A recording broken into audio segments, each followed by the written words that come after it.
Godfrey Talbot recording in the desert. The sound you can hear now is the noise of British tanks moving into battle. It's the night of Sunday, Monday, November 1st, 2nd. And it's the early hours of the morning, and here on this desert, with the sand clouds whirling up behind each vehicle, British tanks in large numbers are moving into battle. Shells by the thousand are being pumped into the enemy, and now here we are at the side of one of these desert tracks, watching the armed might of the 8th Army go forward to engage the enemy. The moon, just half a moon, is shining down here, the starry night, and overhead there's not only the moon, but the flares which have been dropped, which are shining down on the desert and illuminating this battleground.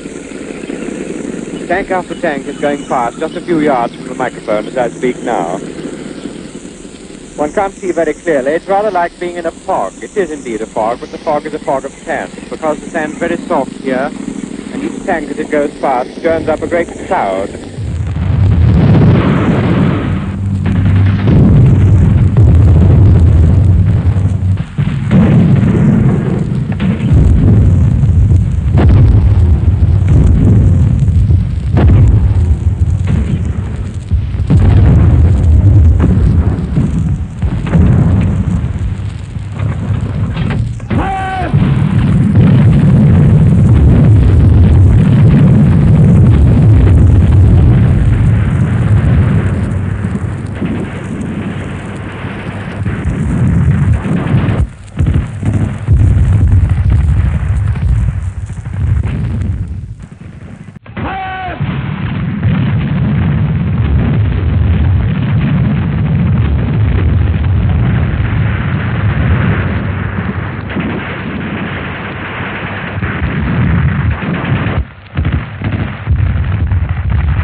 This is the BBC Home and Forces programme.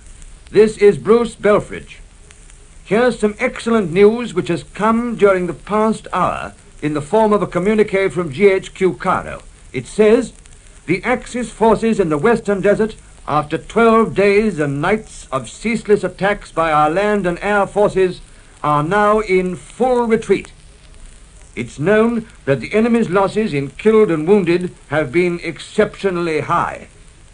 Up to date, we've destroyed more than 260 German and Italian tanks and captured or destroyed at least 270 guns. Mes amis qui souffrent jour et nuit sous le joug accablant des nazis, je vous parle comme celui qui en 1918 était en France avec votre armée et avec votre marine. J'ai conservé toute ma vie une amitié profonde pour le peuple français entier. Je retiens et je garde soigneusement l'amitié de centaines d'amis français, en France et dehors de la France. Je connais vos fermes, vos villages, vos villes. Je connais vos soldats, vos professeurs, vos ouvriers. Je sais bien combien est précieux au peuple français l'héritage de vos foyers, de votre culture et des principes de la démocratie en France. Je salue encore et acclame encore et encore ma foi dans la liberté, dans l'égalité, dans la fraternité. Il n'existe pas deux nations plus unies par le lien de l'histoire et de l'amitié mutuelle que le peuple de la France et des États-Unis d'Amérique. Les Américains, avec l'aide des Nations Unies, font tout ce qu'ils peuvent pour établir un avenir sain, aussi bien que pour la restitution des idéaux, des libertés et de la démocratie pour tous ceux qui ont vécu sous le tricolore. Our part of the war is going to winter around the Mediterranean. The Axis forces are already spread thin, and this will spread them even more. The key to the whole operation, carefully timed to coincide with the offensive in Egypt, is Tripoli. Tripoli and allied hands would mean the end of Axis hopes in Africa. The secret of this operation was well kept. Many knew something was coming, but few knew where and when. But tonight, radio transmitters are hot, carrying the message to the continent. Tonight's news will lift British hearts, but there will be no final flourish of trumpets. This may be the turning point of the war. But the road to this point has been long and hard. And every child here knows that Germany must finally be beaten on the continent. We went to Africa because we had the stuff to go there. There is no news about resistance encountered, but there is no reason to think it will not be stubborn. The people who are running this operation did not expect a picnic. This action may not fully satisfy the Russians, but at least they knew all about it in advance. It's a combined operation, launched after careful planning. We chose the time, the place, and the ground. This offensive is commanded by General Ike Eisenhower, and he is not a man to look back. I have heard him say that when units of his army went anywhere, there would be no coming back. If ever a general enjoyed the confidence and respect of his troops, it's Ike Eisenhower. This is the second installment of the offensive phase. There will be others, and probably before very long. But this is no time for speculation. World News Today, brought to you by Continental Radio and Television Corporation, makers of Admiral Radio, America's smart set. By shortwave broadcast, direct from world capitals, as well as the leading news centers of our own country, CBS correspondents are waiting to bring you a complete report from the world's political and battle fronts. But first, here's John Daly with a summary of headline news as received in New York. The American invasion forces made landings at Oran and Algiers on the north coast of French North Africa and somewhere on the west coast. These first official details came in a War Department communique released about an hour ago, which listed the generals commanding the American units under Commander-in-Chief Lieutenant General Ike Eisenhower. Among the commands are Brigadier General Jimmy Doolittle for air and one of America's foremost tank experts, Major General George S. Patton, commanding the forces landing on the west coast, an indication that formidable armored units spearhead our attacks. The Vichy radio supplied some details of the landings on the west coast. They say that bridgeheads have been established both north and south of Casablanca, at Rabat in the north and at Safi in the south. And from the French reports, it's apparent that landing operations of a major scale are going on. Vichy also confirmed the landings on the north coast at Oran and Algiers. The German radio, quoting Spanish sources, reports that additional Allied fleet and transport units left Gibraltar today. There can be little doubt that our invasion forces are large. The Vichy radio estimates that we have thrown 140,000 men into the operation and adds that British divisions are already on the way to reinforce us. An earlier War Department communique made it clear that this operation has been carefully planned over a period of months, and nothing has been left out. Vichy reports already admit that some French troops revolted against the Vichy command, and there were broadcasts over the Casablanca radio reportedly asking Frenchmen to cooperate with the American invasion forces. We also have learned to use the fifth column. In Berlin, Adolf Hitler is right now making a speech on the eve of the 19th anniversary of the Munich Putsch. There can be little doubt that the German people are stunned by the invasion of Vichy North Africa by our troops. But so far in the speech, the best he has offered them is that he will prepare for all blows. CBS correspondent Charles Cullingwood is with the invasion forces, but as yet there are no communication facilities which he may use for a report. However, we can contact our correspondent in the other North African theater. For Cairo's reaction and the news there, we take you now to CBS Cairo, Winston Burdett reporting. It's all over but the shouting on this side of Libya. In the battle that knocked him out of Egypt, Rommel is believed to have lost at least 3/5 of his troops. The Axis armies crumbled as they fled, dropping huge pieces all the way to the border, jettisoning arms and men, abandoning whole units, especially Italian units, leaving hundreds of guns and tanks behind them and thousands of trucks and half a dozen valuable headquarters and many, many thousand dead. Somewhere between Matruh and a place called Bagouche, German armor made its last hopeless stand. They had 28 tanks and 3 88-millimeter guns in that fight. This was probably most of what they had left in tanks at that time. My own guess is that Rommel today has salvaged enough tanks to form a football team with possibly a few subs for the last quarter. Yesterday, British armored cars were still herding in the stragglers. Around Fuka, many German troops fell out and let themselves be captured. West of Natru, we were still picking up Italians by the thousands. I think this haul just about finished off the Italian armies in Egypt. Today, the British are tumbling west so fast that they have not been able to list the booty. We know now why the Luftwaffe has not been around for the past 3 days. Most of it is a blitz shambles lying around on captured airfields. Some of it is still intact. At one base, we found 5 Messerschmitt 109s ready to take off, with gas tanks full and bomb racks loaded. Somebody left in an awful hurry, and why they didn't fly away, I don't know. We also found dozens of American trucks, which came over here in lease Len days, and were then captured by the Germans and used by them throughout the summer.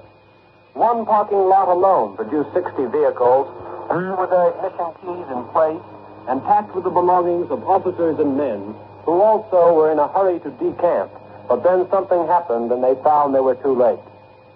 Rommel now is falling back toward bases where he can pick up personnel and some extra supplies. But I can't see how he can make much of a stand in Libya. Rommel personally may make his next stop Benghazi or Berlin. But the fight on this side of Africa is going to be pure desert chase for several weeks to come. And now you will hear Larry Lasser, who has just come here from Moscow. I've come to Cairo from another world. I came into a world of bright tropical sunshine, well-dressed people, and food aplenty. I left behind a world of drab gray monotone, of people in old clothes with set faces, a cold land of rain and snow squalls, the world that is called Moscow and Russia. Moscow and Cairo have at least one thing in common. They both believe that their war is the war. When they hear I come from Russia, everyone I meet, from officials to taxi drivers, asks me how the war in Russia is going. Then as soon as I start to tell them, they break in to tell me about the war which is nearest to them, the war in the desert. Today's new war, the American landing in French North Africa, was such a well-kept secret here that it came as a great surprise, and the ordinary man on the Cairo streets hasn't begun to grasp its implications yet. Up in Moscow, the Russian people probably haven't learned about the American landing. When they do, which will no doubt be tomorrow morning on their internal radio system with its loudspeaker in every house, they'll be pleased in a mild way. They'll be pleased to know the American war preparations have reached such a stage that we are able to take the offensive somewhere fairly near Europe. But there'll be no dancing in the streets of Moscow, because nothing will really please the Russian people except an actual Allied offensive in Egypt, rather in Europe. Something they can really feel is taking the main burden of the German army off their backs. When I left Moscow after a year in Russia, I could see some bitterness. They really thought there was going to be a second front this year. The Soviet newspapers hinted at it constantly, and undoubtedly the average Russian feels let down. But there's still a good deal of sympathy for America's position. But underlying this feeling of disappointment, there's a fierce pride, a burning pride which has much to do with the incredible Russian resistance at Stalingrad. That pride is going to go a long way toward holding up the morale of Russian civilians this winter, and it's going to be a tough winter. They're going to be short of food. Some people are going to go hungry. A lot of people are going to be cold. I left Moscow in a driving, wet snow squall, but the heat hadn't yet been turned on in any Moscow apartment house. The people are going to be short of clothes, but by patching up their coats, they'll make them last another winter. They're going to be very short of shoes. More and more often, I heard the clacking of wooden-soled shoes on the Moscow pavement. Everything is going to the Red Army. Prices of ration food are strictly controlled in Moscow, but in the public markets, governed only by the laws of supply and demand, prices of unrationed food have soared. A day's pay for a couple of pounds of potatoes, almost a month's pay for a couple of pounds of butter.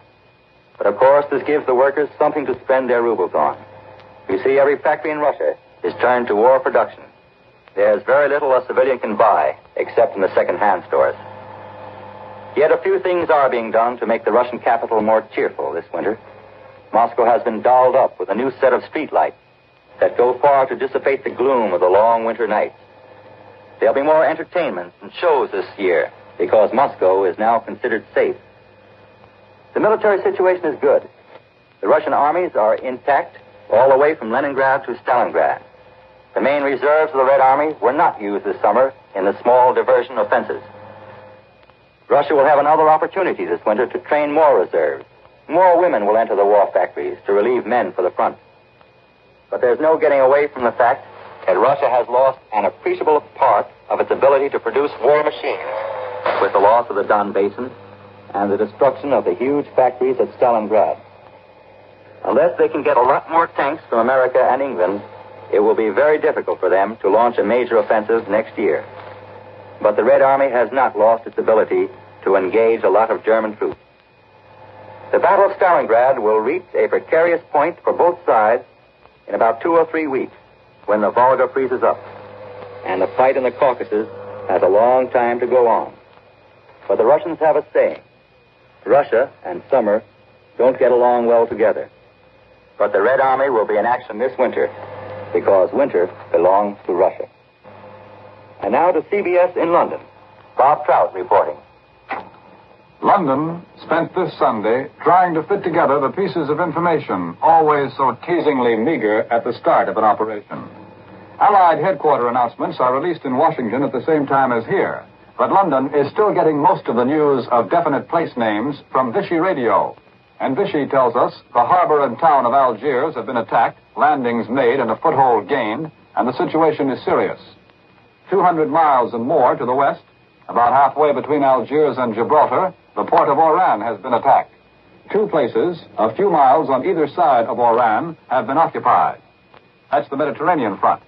Around on the Atlantic coast, says Vichy, the airfield at the capital, Rabat, has been attacked from the air. Next most important port in Morocco, Casablanca, has been attacked from both air and sea. Vichy also reports landings at 2 places along the 60-mile stretch of coast between these 2 cities of Rabat and Casablanca. And some 140 miles farther down the Atlantic coast, an important force has been landed at Safi. Vichy radio, heard in London, makes it clear that the Vichy government is still helping Germany, and Vichy complains that radio is being used as a weapon. They claim that secret radio stations are using the wavelengths of French North African stations, and they insist that General Giraud's spectacular broadcast was a fake. There is no reason at all to think it was a fake. And that's a very brief sketch of what London knows about the African operation so far. London also knows that these long-planned operations on the northwest corner of the African continent have been timed to fit into the British 8th Army's victory over the Axis nearer the northeast corner of Africa. Royal Air Force attacks from this island, like those of the last 2 nights on Genoa, are part of the battle of North Africa and the Mediterranean Sea. Next to CBS New York and John Daly. And here is a message from our sponsor. Picture yourself inside a submarine of the United States Navy. A critical moment is at hand. Stand by, torpedo room. Ready, sound room. Give me a bearing. 156, 157, 8. Range 1700. Stand by, torpedo tube. Set gyro at 120 degrees. Fire on 160. 159. 160. Fire. A torpedo cuts through the water, speeds toward a Jap warship, rips a jagged hole through the hull. Yet not one member of the American submarine crew has seen the enemy ship. Many are the wonders of the radio equipment used by Uncle Sam's fighting men in locating enemy targets and directing attacks against them. Admiral workers in both great admiral plants are proud to be building as much of this equipment as they can. The same workers whose skill earned Admiral Radio the reputation of being America's smart set. Admiral will continue to work 100% for the war effort until we've won the victory. This means no more Admiral radios can be built for civilian use, but most Admiral dealers still have a limited supply of the famous Admiral Victory line, the latest model Admiral radios and Admiral radio phonograph combinations with automatic record changers. Ask your Admiral dealer to demonstrate them for you. Now, here again is John Daly. We have heard the latest developments from the newly opened and the old war theaters in North Africa. Now to another war zone, the Southwest Pacific. Admiral Radio takes you to CBS Honolulu. Webley Edwards reporting.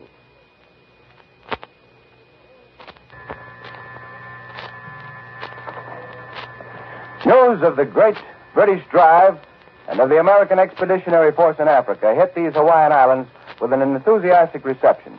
But let this be one voice to shout that there still is a bitter war in the Pacific against a powerful foe.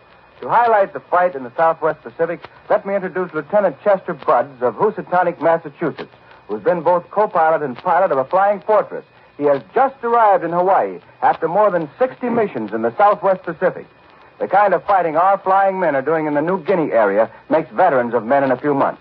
Lieutenant Budds, in all your flights, what is most memorable? We took off one dawn in a fortress, looking for Japanese ships. Off the coast of New Guinea, we started a Jap convoy. They cut loose with an anti-aircraft, and then we came face to face with 10 Jap Zero. Well, what did they do? They spread and came in from all directions. Our top gunner, Sergeant Ben Hale, blew up one of them. We fought them for 10 minutes more. Then our tail gunner, Sergeant Bob Forsyth, blew a Jap pilot right out of his frame.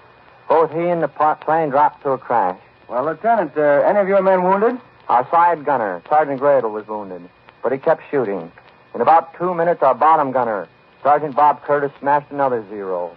Got wounded, but kept on shooting. How long did you fight them? We fought them for an hour. Heading for Port Moresby. 50 minutes of fighting, and our radio operator, Sergeant Jim Clark, blew up a fourth Zero. And then the rest of them peeled off and turned back. What was your damage? They put about 300 bullet holes in us, and about 15 cannon holes. They knocked out 2 of our 4 engines, shot away the oil pressure, one of the aileron cables, and flattened 1 tire. We came over the Owen Stanley Mountains on 2 motors and into Port Moresby in the midst of an air raid. With only 2 motors, all we could do was to go in, and we did. We were plenty glad to be back on land.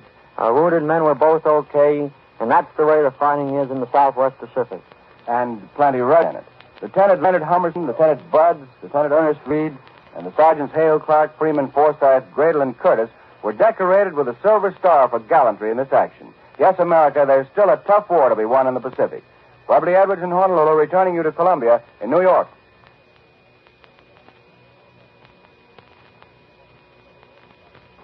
Much of our news of the North African situation is coming from Washington, where the War Department has issued several communiques, and the Navy has given out more news of the fighting on Guadalcanal since we've been on the air.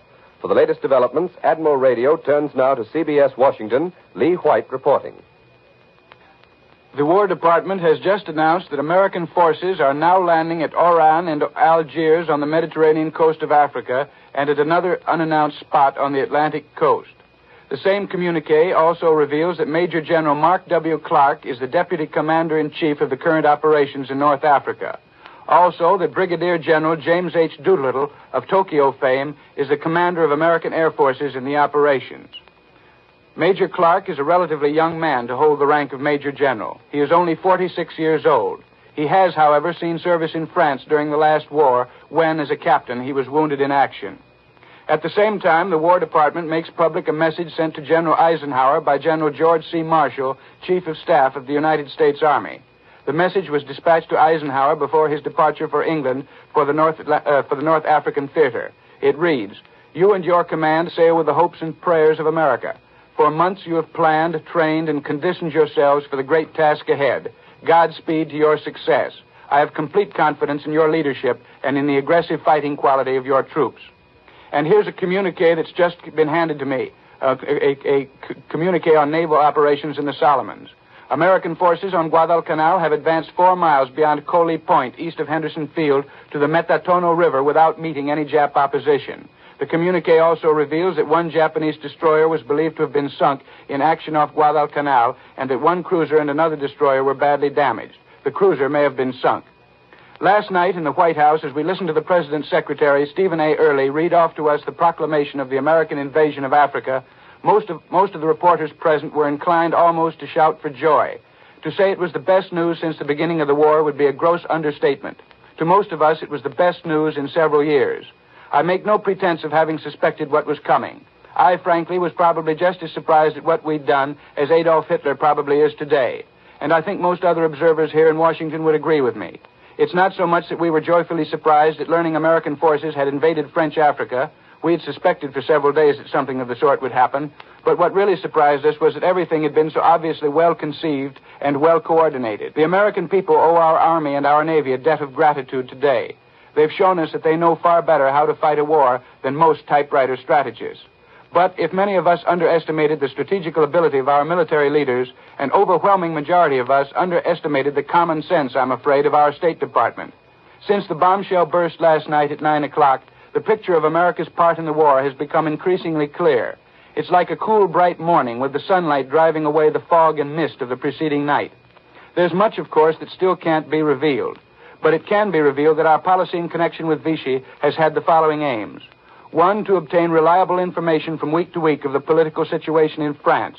2, to maintain close relations with the French people and to spur resistance. 3, to keep alive the French faith in America and our common democratic traditions. 4, to gather all military information available. 5, to prevent the French fleet and French military and naval establishments from falling into the hands of the Germans. And 6, and finally, to pave the way for a military campaign to drive the Germans out of the Mediterranean. In other words, from the evidence first available today, it seems that our government was counting on a Mediterranean campaign from the very day of the Franco-German armistice 2 summers ago. That campaign began at 9 o'clock last night. It's the real Second Front. I now return you to CBS New York and John Daly. Next, an analysis of the North African military moves by Columbia's military expert, Major George Fielding Elliott. A great plan of United Nations offensive grand strategy unrolls slowly before our eyes. Its first phase has been virtually completed in Egypt with the smashing of Marshal Rommel's Axis armies. The second phase is in progress at the other corner of North Africa as American troops land on the Mediterranean and Atlantic coasts of the French possessions there. At or near Casablanca, Rabat, Oran, and Algiers, so far as our present information goes, perhaps at other places yet to be announced. Marshal Pétain has ordered the troops in French North Africa to resist our forces. It remains to be seen whether they will or can. Vichy reports that some fighting has already taken place, but calls the situation serious. There are indications that a revolt is in progress in French North Africa, with some military elements participating. Vichy claims that a rising at Casablanca has been put down, but admits that 1 battalion is still holding out. A broadcast on the Algiers radio calling on all Frenchmen to join hands with the Americans is credited to General Henri Giraud, formerly a prisoner in Germany, who escaped from German hands last summer.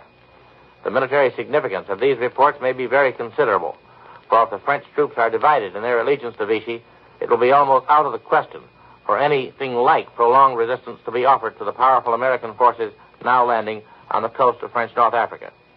There is no immediate indication of any attempt by Axis forces to interfere with our operations, though the heavy British raids on Genoa may be interpreted as interference with any such possible move. The French fleet is reported from Berlin to be at Toulon with steam raised. This may be Nazi wishful thinking. In any case, there appear to be ample British and American naval forces present in the Mediterranean to deal with the French fleet, should it, unhappily, attempt to cover the movement of any Vichy or Axis troops toward the African coast. The seizure of the principal seaports in Algiers and Morocco will also prevent any reinforcements from arriving for this purpose. No further report has been received of the Allied convoy, reported yesterday from Vichy as steaming eastward beyond Algiers and nearing the Strait of Sicily. This may be the force which has now attacked Algiers itself, or it may represent either a descent on the Tunisian naval port of Bizerta or even a direct assault on the great Axis supply base at Tripoli itself. Here's Warren Sweeney with a word from Admiral Radio. In the war between the states, the Shenandoah fought an engagement 2 months after the war. Such an event couldn't happen today. Radio keeps troops and units in constant communication. Radio serves many military purposes, and Uncle Sam needs every radio device which can be manufactured, so take care of the radio set you now own. Most Admiral dealers still have a limited supply of new Admiral radios and Admiral radio phonograph combinations. But when this supply is exhausted, no more will be available until after we've won the war. Ask your Admiral dealer to help make your present radio last for the duration, whether it bears the Admiral name or not. Admiral dealers have every facility to give you service, whether your set needs a new tube or a damaged cabinet rebuilt. In peacetime, Admiral became the world's largest manufacturer of radio phonograph combinations with automatic record changers, partly because Admiral dealers were men upon whom the public could rely. In wartime, that confidence may be doubled, for Admiral dealers realize the importance of radio here at home. World News Today is brought to you each Sunday at this hour by Continental Radio and Television Corporation, makers of Admiral Radio, America's smart set. Be sure to listen next Sunday when Admiral again will give you World News Today by shortwave, direct from the leading news centers of the world. Americans, this war is a matter of life or death. Don't pull your punches. If you've not already signed up for 10% in war bonds on the payroll savings plan, sign up now. Let that be your fighting answer to the enemy. Warren Sweeney speaking for Admiral Radio. This is the Columbia Broadcasting System. The WBBM Air Theater, Wrigley Building, Chicago.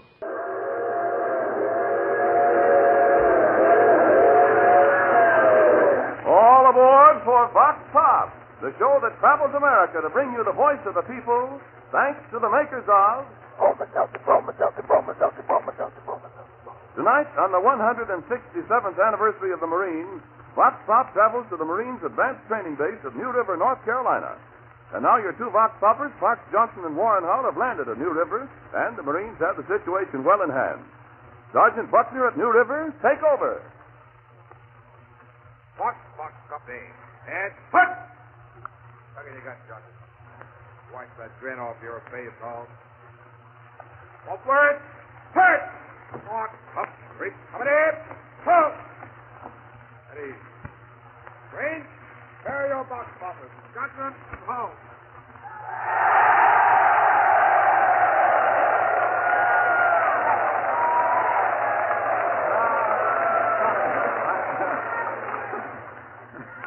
There, Warren, that's a tough sergeant there, you know. I couldn't wipe that grin off my face. I'm too happy down here.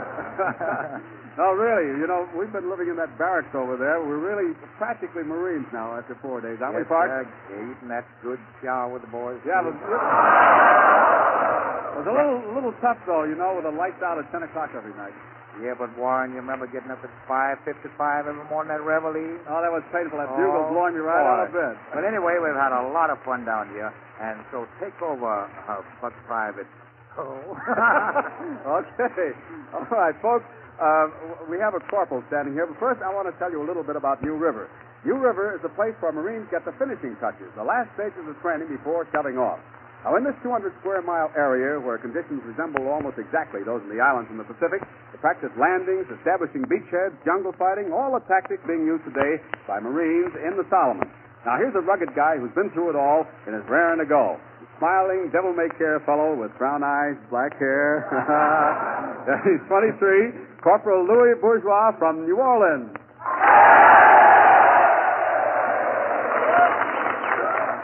Louis, can you tell us about the resemblance of New River to, we'll say the Solomons? Well, the resemblance is just about the same. We have the same beachhead here, the landing parties, in the jungle and swamp terrain. Swamp, huh? Yes, we also have a terrible bunch of big mosquitoes here. The only thing we haven't got is the jabs. Oh, you have the whole works but the jabs. Well, now, what happens when you make a landing? Well, we'll make a landing. We'll board big vessels. They bombard and soften up the enemy with heavy gunfire. The airplanes dive bomb on them and soften them up quite a bit for us. And after that, we disembark into the landing party boats and make our beach landing. Well, you mean, do you really jump out of those landing boats the way I've seen in the movies, you know, the pictures? Yes, we go over the side, and from then... You mean you get your feet wet when you go in there, huh? I should say we do. We get more than that. Oh, really? Yeah, I remember one time we was making landing party, and our captain was leading us over. And as he went over the side, he said, "Follow me, boys," and all you could see floating was his hat. Yes, he went into a hole or something? Yeah, quite a few times. Well, when you hit the beach, what do you do? Well, when we hit the beach, the fellows go over the sides, and they spread out and stand in the position for fighting, and spread out quite a bit so they won't make a very good target. And as soon as they possibly can, pick up the best ground for cover and conceal themselves. And we send our scouts out to find out exactly where the enemy is. Well, if you run into concentration, we'll say, of enemy fire, well, what do you do? Well, if we run into heavy fire from the enemy, we pull up all our automatic weapons, which consist of a Browning automatic, two Browning machine guns, and we have these Thompson submachine gun, and also the news gun, which is rising, which is a very handy weapon. Uh-huh. We also have the pack howitzer. a pack howitzer. Yeah, that's the weapon that the Army carry on their mules and the Marines carry on their bags.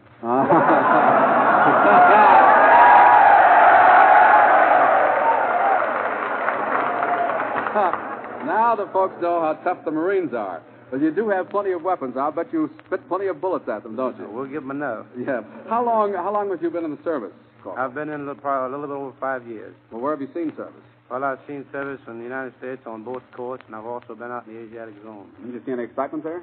Well, and when I was coming down from Pekin, we was evacuating a few civilians, and a few Marines was going down to the Cavite Philippine Islands. We had been slowed up there by a bridge that was washed out by a big flood they had up in China at the time.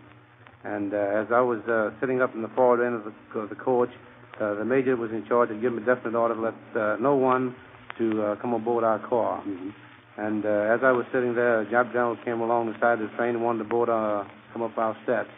And as he approached, I told him that he couldn't come aboard then. He jabbered something in Japanese, some kind of gibberish, and as he did, he started to come up aboard the train, and I just put my foot up in his face, and I told him if he made another step, I'd kick him right in his face. Yeah. Only thing I wish is that I had the chance again. Well, maybe you'll get a chance.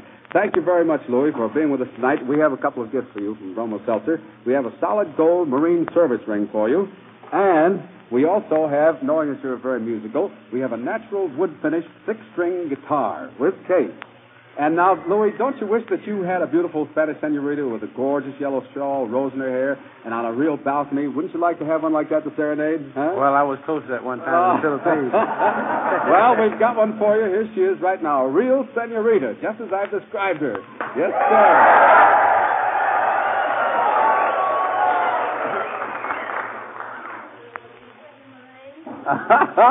Go ahead, Louis, and have some fun. Now, you go on over there backstage and serenade her.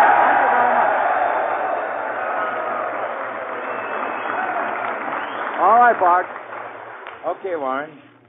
Our next guest was the commanding officer of the Marine Flyers in the Battle of Midway in June.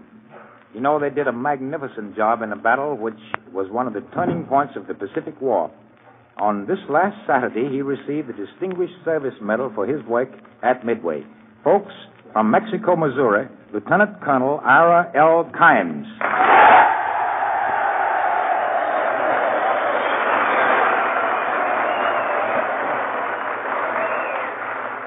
Congratulations, Colonel Kimes. Thank you very much.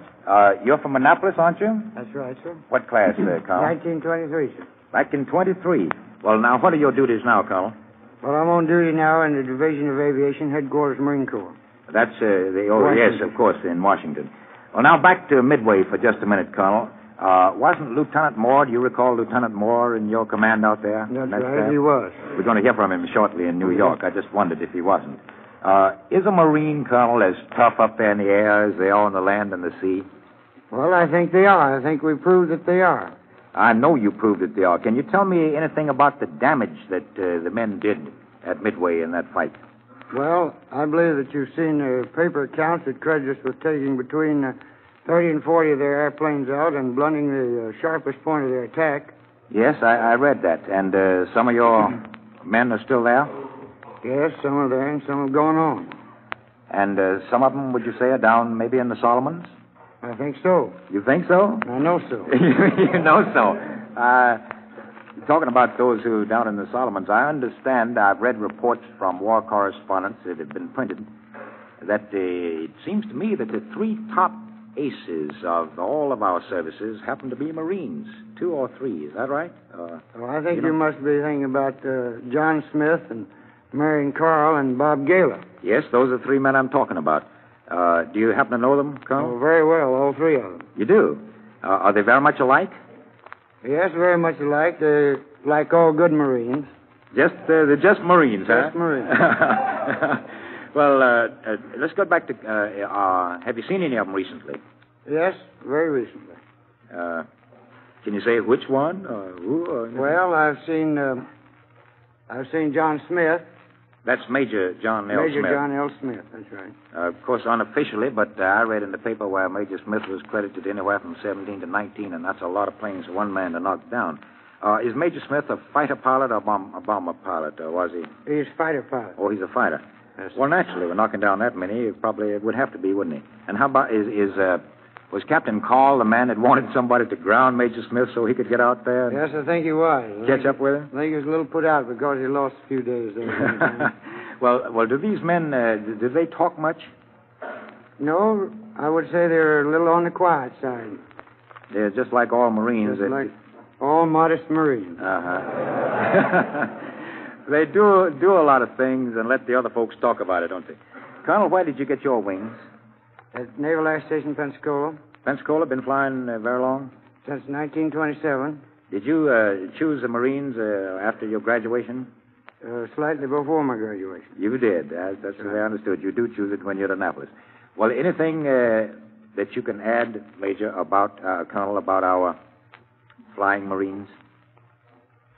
Well, no, I don't think so. I think that the flying Marines speak for themselves. I don't believe I could add anything for them. I think that on this 167th birthday eve of the Marines, that any and all branches of our service, but of course we're celebrating the Marines' birthday, which occurs tomorrow, that our hats are off not only to our aviators, but the Marines of the land and of the sea. Is that right, Colonel? Yes, and, Colonel, thanks a lot for coming down from Washington, especially to be with us tonight. And we have a couple of gifts for you that we hope you remember this program by. First of all, a combination Ronson cigarette case and lighter and a service kit to keep it in shape. And next, an officer's forest green waterproof duffel bag, the best we could find up at Abercrombie & Fitch's. And I'd sure like to have it myself. Thank you. Thank you a lot.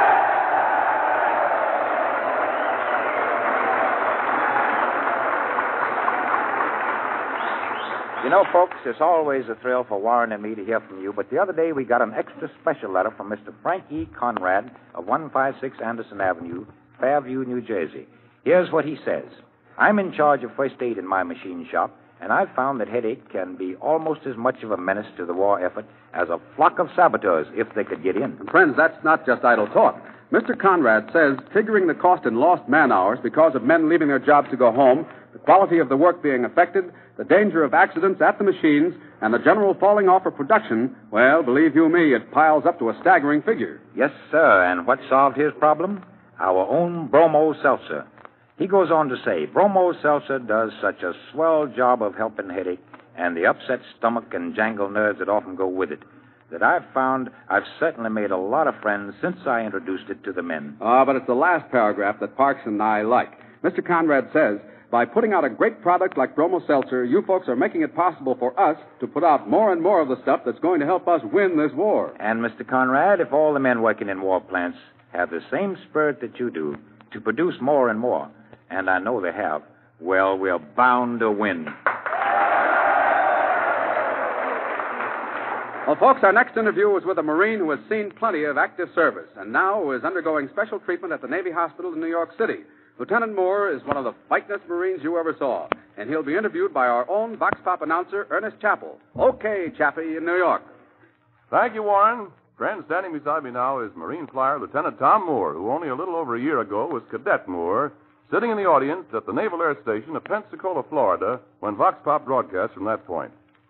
Lieutenant Moore, you've seen a lot of action in the past few months. By the way, you were one of Colonel Kimes' boys out there in Midway, weren't you? Yes, and I was mighty glad to hear Colonel Kimes' voice tonight on the Vox Pop program. Delighted to have him. Well, we're most anxious to hear about your action. Where was your first engagement? Well, I got my first taste of action early on the morning of June 4th in the famous Battle of Midway, when I followed my squadron into a dive-bombing attack on one of the large Japanese carriers.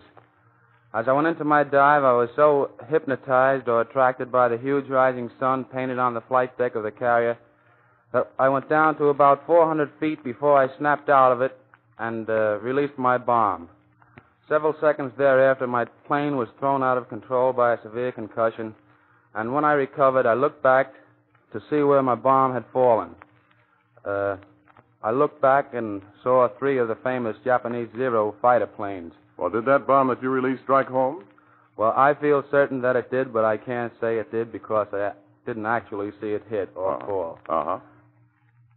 He'd already restored another gas line. That's right. He brought the engine back in again, and I immediately started climbing and ducked into the clouds and evaded the fighters.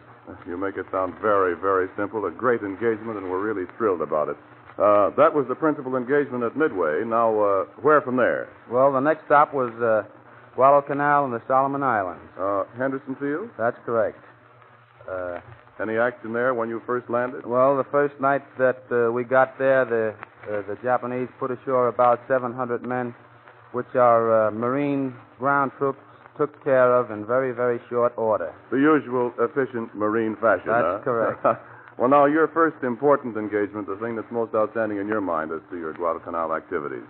Well, we made several attacks out there. One in particular I might mention was the attack on which I know that I dropped a bomb on another Japanese warship.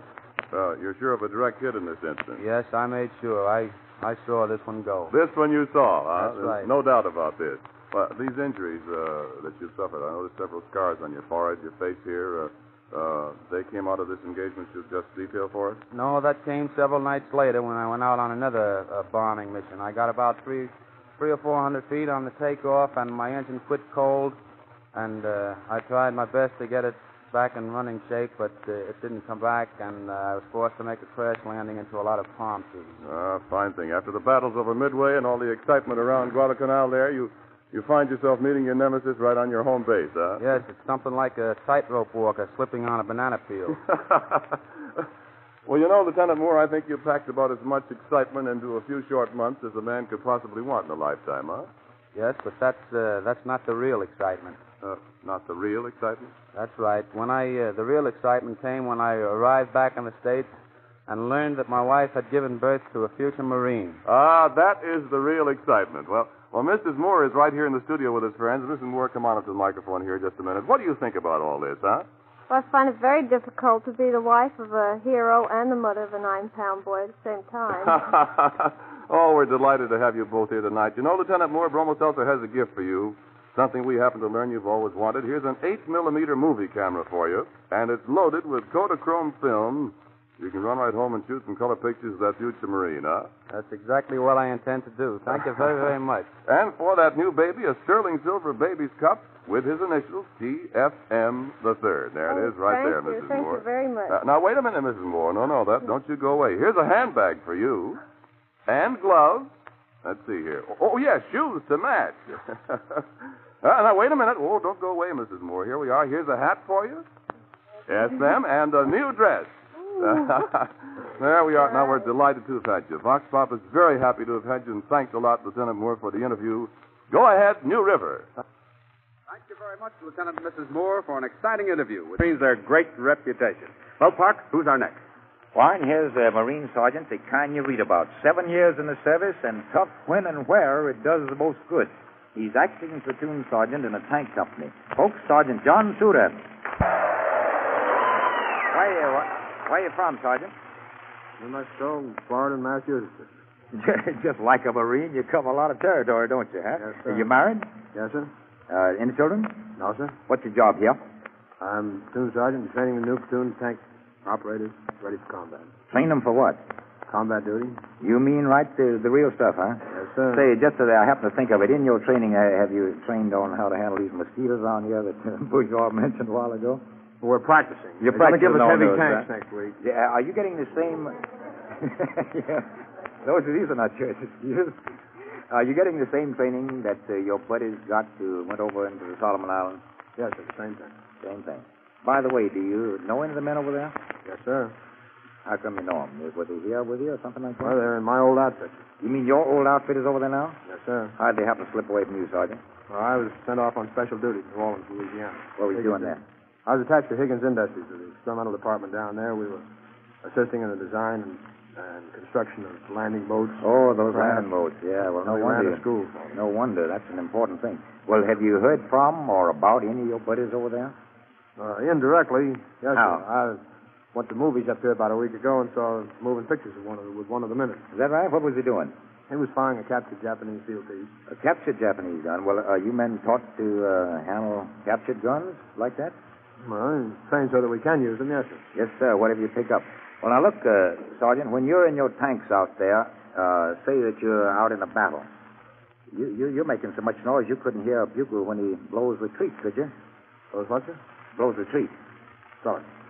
or R-E-T-R-E-A-T? Don't exist. Never heard that word? Folks, and that's true. The Marines don't know what that word is. You'll not even find it in the music in the books where the bugler has to study. Isn't that right? Yes, sir. Sergeant, I wish we had a little bit longer to talk to you, but we haven't. Want to thank you a lot. And now, look, we talked to Ms. Suter this afternoon, and we got a little low down here. I hope that we've almost else has picked out some gifts for you that you can use. And, in fact, I'm quite sure of it from what she said. First is a great big brown four-suiter Samsonite suitcase. Can you use that? Yes, sir. Ah, boy. Now, wait a minute. And for the lady herself, it's a beautiful alligator skin ladies' traveling bag, and it's somewhat smaller, of course, and it's completely fitted, and I'd sure love to have those things in there myself. How about it? Thank you a lot, Sergeant. You know, folks, way back in 1814, when George Stephenson built the first successful passenger locomotive, I'll bet he wouldn't have believed that someday a train would talk. But it's a fact. And here's our educated Vox Pop. We have not, so far, this war, taken as many German prisoners as they have taken British. But these German prisoners will no doubt come in droves at the end, just as they did last time. I have never promised anything but blood, tears, toil, and sweat. Now, however, we have a new experience. We have victory. A remarkable and definite victory. A bright gleam has caught the helmets of our soldiers and warmed and cheered all our hearts.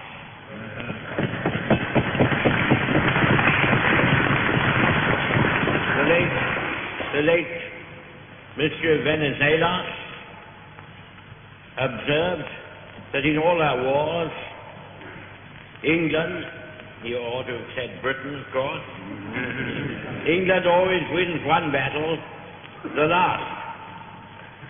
We seem to have begun rather earlier this time. General Alexander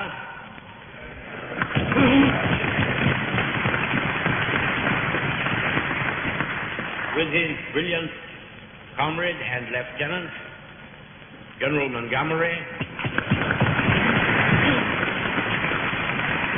has gained a glorious and decisive victory in what I think should be called the Battle of Egypt. Rommel's army has been defeated. It has been routed. It has been very largely destroyed as a fighting force. This is not the end. It is not even the beginning of the end. But it is perhaps the end of the beginning.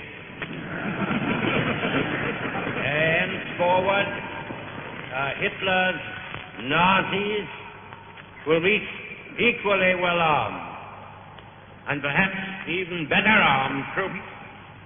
Henceforward, they will have to face, in many theaters, that superiority in the air which they have so often used without mercy against others, and of which they boasted all round the world.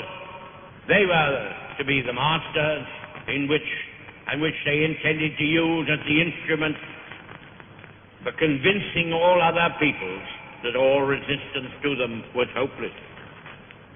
When I read, my lords and gentlemen of the coastal road, crammed with the flying German vehicles, under the blasting attacks of the Royal Air Force, I could not but remember those roads of France and Flanders, crowded not with fighting men, but with their helpless refugees, women and children, fleeing with their pitiful barrows and household goods, on whom such merciless cruelty was wreaked. I have, my Lord Mayor, I trust, a humane disposition, but I must say I could not help feeling that what was happening, however grievous, was only justice grimly reclaiming her rights. CBS World News takes you now to London for a special broadcast by Mrs. Franklin D. Roosevelt, who will be interviewed by CBS correspondent Bob Trout at the opening ceremonies of a new club for merchant seamen somewhere in Great Britain. This is Scotland. It's 8:30 in the evening, a dark night in Glasgow, Scotland's great port on the River Clyde. Here tonight, in a building that was a hotel just a week ago, there's opening a club for American merchant seamen. The first American merchant sailors' club in any foreign port, but not the last. Glasgow's club is the beginning. It's the first of several to be established in British ports, and there will be other clubs in other countries for the men who sail the seas under the American flag. Since early morning, American seamen have been coming into the club to register for the 150 beds which were being used by hotel guests just a week ago. In a week, the building has been transformed by British workmen rushing the job for the United Seamen Service under the auspices of the War Shipping Administration. And now tonight for the opening, the guests are gathered in what, beginning tomorrow, will be the club dining room. A picture of the President of the United States is on the cream-colored wall, and the American flag hangs behind the speaker's platform. And here on that platform are the guest of honor, Mrs. Franklin D. Roosevelt, who has just come over to Scotland after her trip to Northern Ireland, Mr. P.J. Noel Baker, Parliamentary Secretary to the Ministry of War Transport, the Lord Provost of the City of Glasgow, Mr. John M. Bigger, wearing his chain of office, and Mr. Charles Hogan, the War Shipping Administration's representative in the United Kingdom. First, here is the Lord Provost.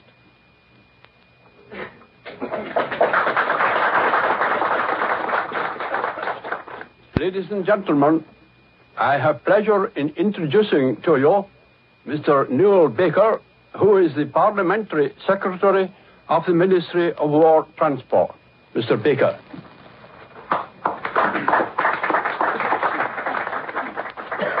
I've come to Glasgow to represent the British government tonight. The officers and men of our merchant navy have been shown amazing kindness in the United States.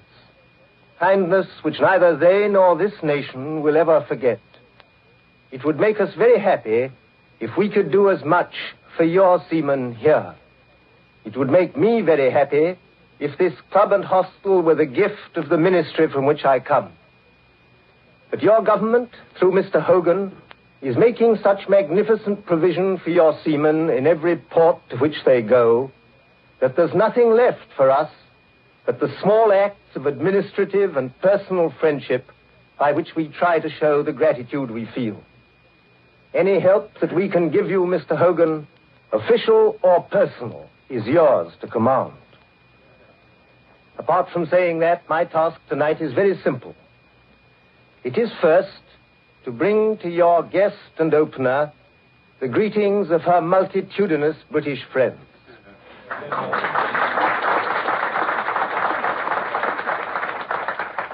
Mrs. Roosevelt, our people have made you welcome, not only because you're the First Lady of the United States, not only because you're the partner of a man to whom we owe so much. They've made you welcome for yourself, because you've touched their minds and hearts, because they've recognized in you a great woman citizen of the world. And here in this northern port where the people live by shipping, where day by day our great armadas come and go, they make you welcome also because before all else, you are a Roosevelt. All the Roosevelts. All the Roosevelts have always been happiest on the sea. The first President Roosevelt loved ships and sailors. The present President Roosevelt so loves the sea that he even chose a warship on the ocean as the place to sign the Atlantic Charter, the greatest instrument of human freedom in the history of mankind. Second, in the name of my ministry, of the British government, and of the British people, I have to greet and thank the American seamen who are here. We know now that the United Nations are already stronger in every way than the Axis can ever hope to be. But we know also that our strength will not avail us if we lose our lines across the sea. And we know all too well the risks which merchant seamen run.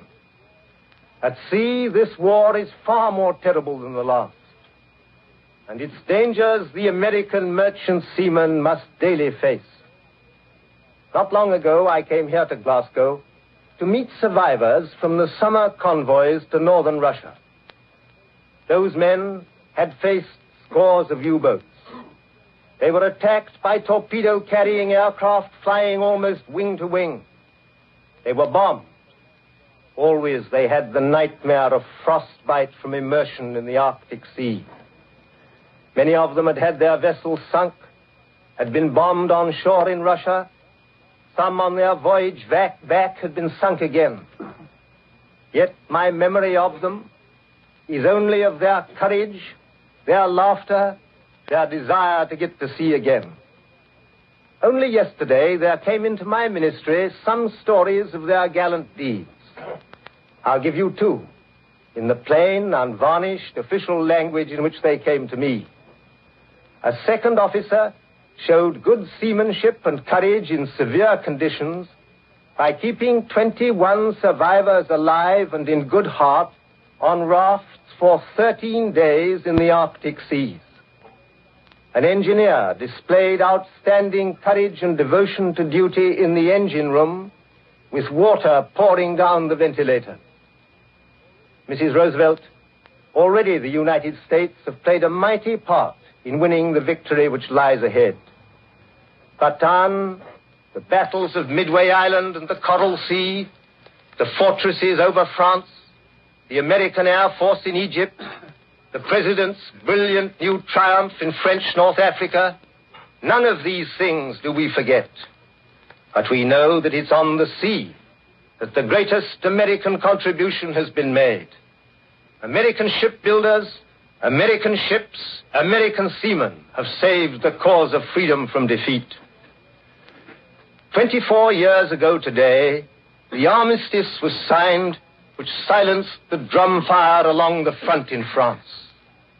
What will happen this time? Shall we have to fight again a quarter of a century from now? No. We are resolved with your President, your Congress, and your people that this shall be the last war for human freedom. We are resolved that at long last it shall bring to us and to all men freedom from fear and oppression and ignorance and want. And when the fighting's over, I hope that none of our governments will forget the debt they owe to the merchant seamen, in whose hands, above all others, the cause of freedom lay.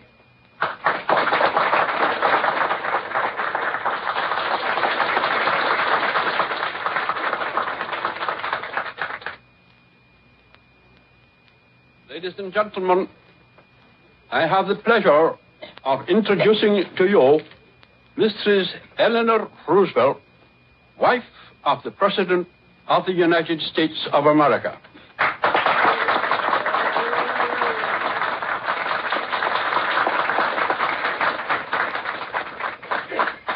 The success of our Allied arms has been and is dependent upon the production and increasing production of the workers in America and in Britain. In this, the most important industrial area of Scotland, we have great responsibilities for the production of munitions of war. And we are pleased to receive Mrs. Roosevelt here in order that she may be informed of the intensity of the efforts of the workers on the Clyde to do their duty as they expect the men in the field to do theirs. Tonight, we are opening a hostel for those members of the American Merchant Navy who, in the prosecution of their duties, have become beleaguered on the high seas.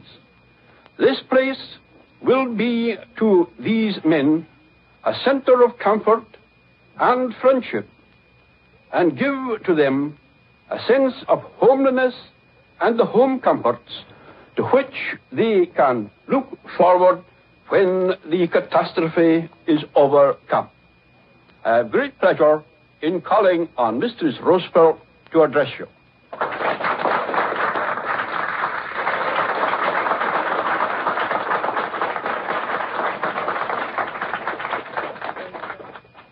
Ladies and gentlemen, it's a very pleasant thing to be in Scotland and in Glasgow.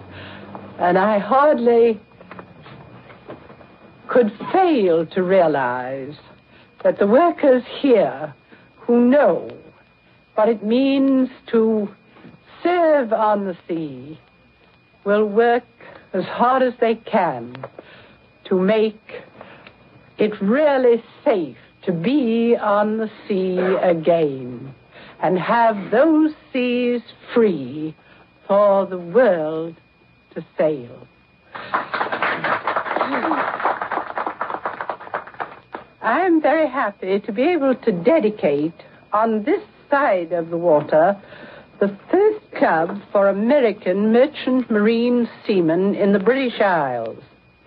In a way, this is just a continuation of the ceremony, which I attended on the other side of the Atlantic when Major and Mrs. Kermit Roosevelt donated their home for the duration of the war to be used as a recuperation center for torpedoed seamen. It seems to me that no men have more courage than the men serving in our merchant marines. Many of them have lost their lives in getting goods across the water in these dangerous times, and yet they go on manning these ships which carry the supplies across the seas, and without which the war could not be successfully waged. They have little public recognition, and yet among them there are many heroes. They know what it is like not only to be torpedoed and thrown into the sea, but to be machine-gunned and to be picked up after having spent hours in the icy waters of the North Atlantic. They know what it is like to suffer from thirst under equatorial suns. They have seen their friends suffer and die beside them. And yet, they go back to do the job that needs to be done.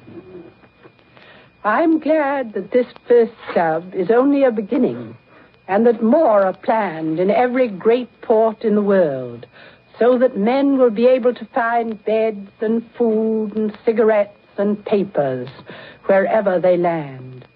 They will hear American voices and be made welcome by American people, and they will have the companionship of other seamen who have known the same dangers and shown the same courage. Let us hope that the day is not long distant when the men who sail the seven seas may find it an adventure to see new countries, but not look constantly for an enemy lurking beneath the water or in the air. I believe that we are seeing now the beginning of the end of Axis domination in the Mediterranean, and this in itself is vastly important, for it means more supplies sent to Russia to aid her in her magnificent defense of our country. Easy access from the Atlantic on to India, and the possibility of bringing to play against our enemies, the Japanese, certain forces which they thought were safely stopped by Axis domination of the Mediterranean. The island of Malta, which has been so heroic, may at last have relief. Greece may be fed, and the war may march forward to its inevitably successful end. I congratulate the United Seamen's Service on the beginning which they have made in meeting the needs of our valiant merchant seamen, and I wish them all good luck now and in the future. CBS World News has brought you Mrs. Franklin D. Roosevelt speaking from Glasgow, Scotland. This is the Columbia Broadcasting System.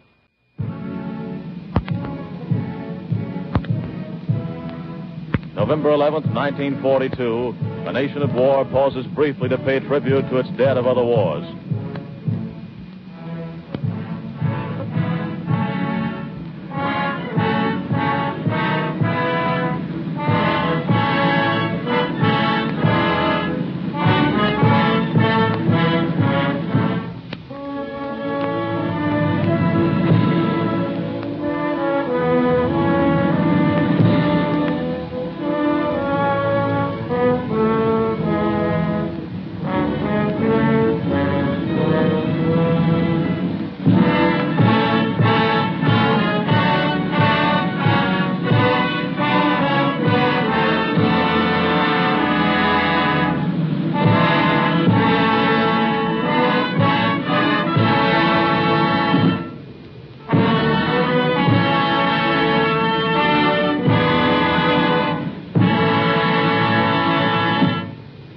Led by President Franklin D. Roosevelt and General John J. Pershing at the Arlington National Cemetery, the nation will observe a minute of silence at exactly 11 a.m. Eastern Wartime.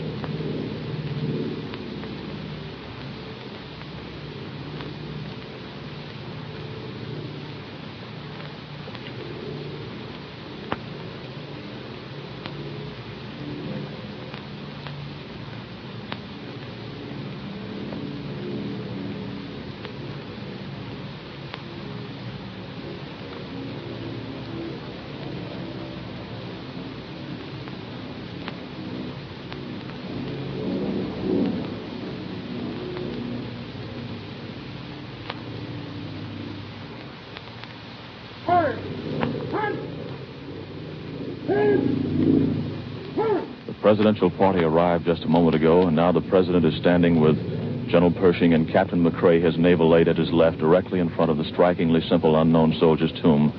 And the wreath of yellow chrysanthemums is being placed on the tomb, which bears the inscription, "Here rests in honored glory, an American soldier known but to God." Now the ruffles and flourishes.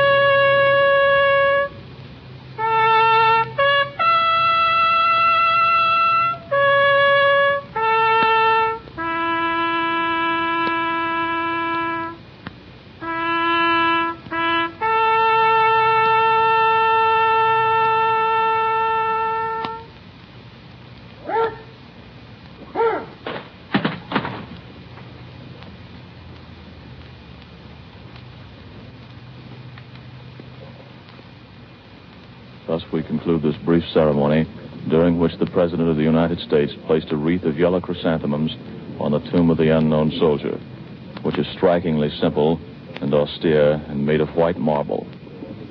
Now the official automobile is driving up to the point at which the President is standing with his naval aide, Captain McCrae, and General John J. Pershing, and the President will get in the car with his aides and military leaders of the nation and drive over to the amphitheater, which is just beyond the unknown soldier's tomb, and at that point the ceremony will continue with an address of welcome by Major Joseph J. Malloy of the United States Army, National Chairman of the American Legion Armistice Day Committee. We take you now to the amphitheater. Speaking from the amphitheater in Arlington National Cemetery, the National Memorial Park has war dead and dead of other wars. The ceremony will begin here in a few moments with the arrival of the President of the United States and his aides upon the podium above the crowd that's assembled here in this gorgeous amphitheater of white marble. The amphitheater extending for some distance, the grounds surrounding it over the surrounding Arlington National Cemetery, set in the midst of natural beauty, of extreme beauty, just across the Potomac River from Washington, D.C., the nation's capital. This beautiful reservation is laid out several thousands of acres beyond the new Pentagon building, stretching this side and far back to Fort Myer from the Potomac River. At this moment, filing into the amphitheater is the United States Army Band, which will play in a few moments under the direction of Captain Thomas F. Darcy. Following their playing, on the arrival of the President, they will interrupt the number that they are in progress with at that moment and play the ruffles and flourishes, the honors paid to the President on his arrival in this amphitheater. While this is going on, the President is moving into the amphitheater with his party, and after a moment's rest inside, will proceed on out to the presidential stand to begin his broadcast. The address of welcome to the President and to the people assembled here will be delivered by Major Joseph J. Malloy of the United States Army, retired, the National Chairman of the American Legion Armistice Day Committee. All around this amphitheater, we see American flags hanging downward with a field of stars in the upper left-hand corner, as is the official custom of the United States Army. And back, stretching from the roof and on down to the walk, are great extended banners of the United States flag. The United States Army Band continues to file in, taking their places in front of the President's stand.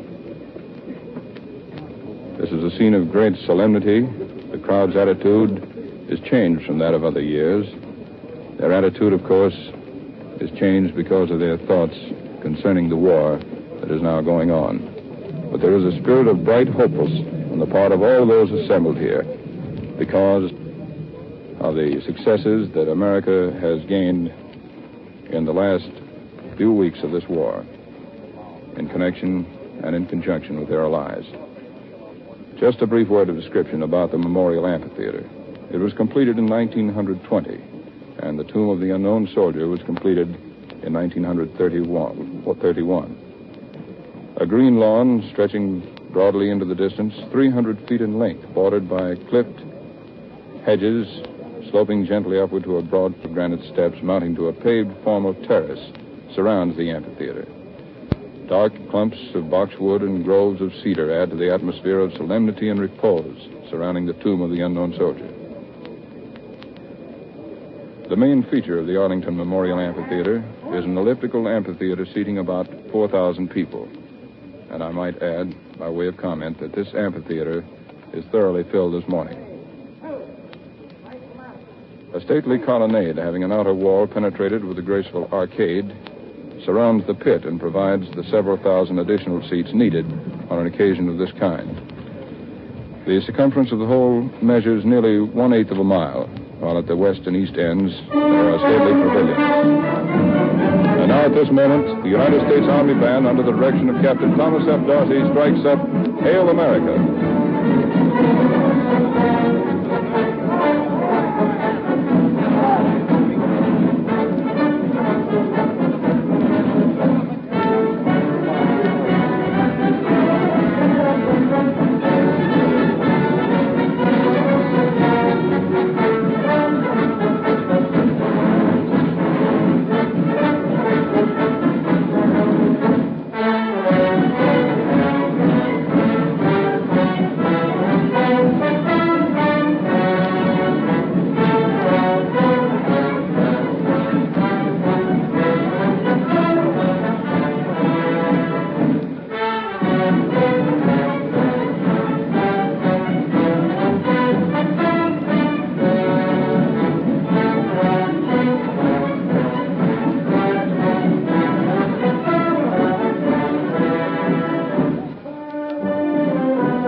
Ladies and gentlemen, we're waiting for the President of the United States to make his entrance.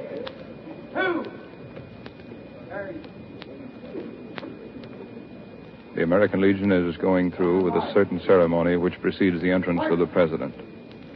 The colors have been massed. The beautiful United States banners edged in gold lace are massed to the right of the Speaker's stand from which the President will make his address, while the American Legion banners and the banners of the American Legion Auxiliary are massed to the left of the President's stand. A very colorful ceremony has taken place while the band music was going on. The colors have now been massed to completion. American Legion flag, the red banner of the American Legion, is on the left of the President's stand in a place of honor, while the United States flag, displayed all throughout the amphitheater, also has a place of honor on the right of the Speaker's platform. The ceremonies continue before the President comes in. I might comment at this time on the presence of armed sentries of the United States Army placed at spaced intervals on top of the colonnade here in the amphitheater. It's a sight that is not generally seen on top of the colonnade, but in this time of war, we do find the soldiers placed in that position where they may command a view of the entire crowd in the amphitheater. Everyone is on their feet at the moment, waiting for the President to come in. There will be a slight delay before he does get into the amphitheater to receive the welcome from Major Malloy and to make his address to the nation. In company with the President are his military and naval aides, and also former Chief of Staff and Commanding General of the United States Armed Forces in France during the last war, General John J. Pershing, has honored this entire gathering with his presence. There's a distinguished assemblage of people sitting before the Speaker's stand, and everyone is on their feet awaiting the President. Might continue at this point with a further description of the Arlington National Cemetery amphitheater. Except for a few interior details, the whole structure is of white marble, quarried at Danby, Vermont. The architects modeled it chiefly after the theater of Dionysius at Athens and the Roman theater at Orange, France. Now there is a tremendous roar of applause as the President of the United States walks into the scene in the arms of his aide, General Watson. He steps now to the Speaker's stand, makes his appearance before the crowd. And now, Major Malloy, following the ruffles and flourishes to the President of the United States.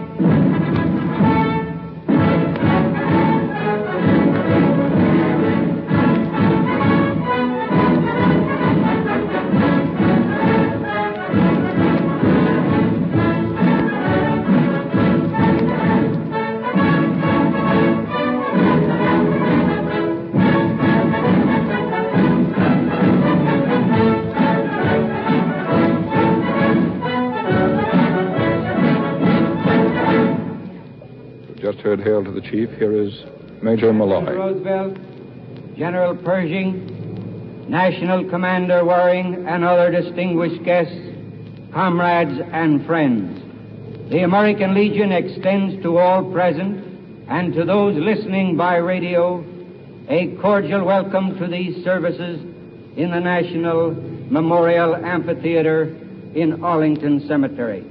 On this Armistice Day, and in the years to come, it is fitting that the members of the American Legion assemble at the tomb of the unknown soldier to do honor and homage to one of our departed comrades whose creed, color, and name we do not know. We do know that he symbolizes loyalty, allegiance, and service to his country. The war during which he gave his life ended 24 years ago, and many of us have returned to service. We are grateful for the privilege of serving our country and carrying forward the noble purposes of the founders of the American Legion.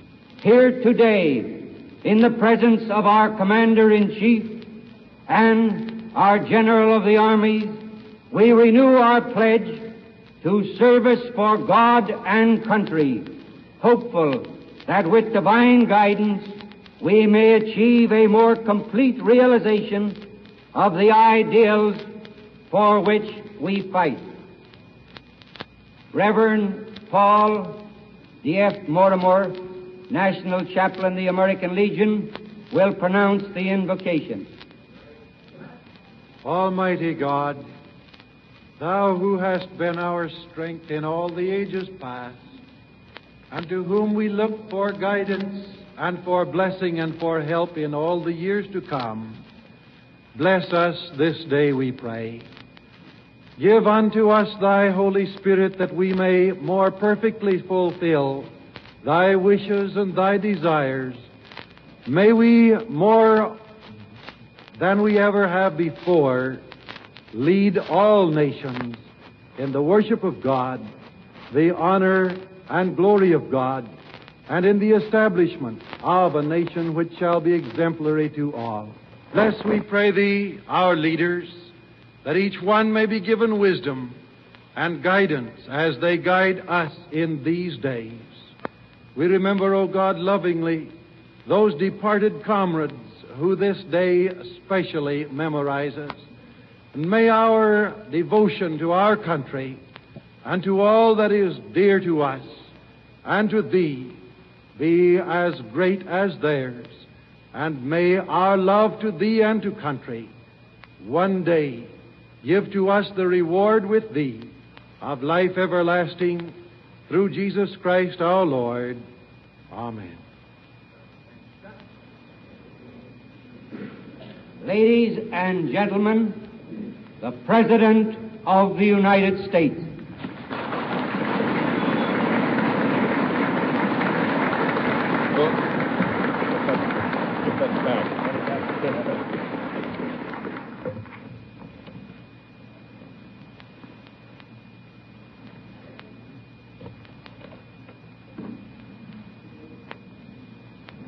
Here in Arlington, we are in the presence of the honored dead.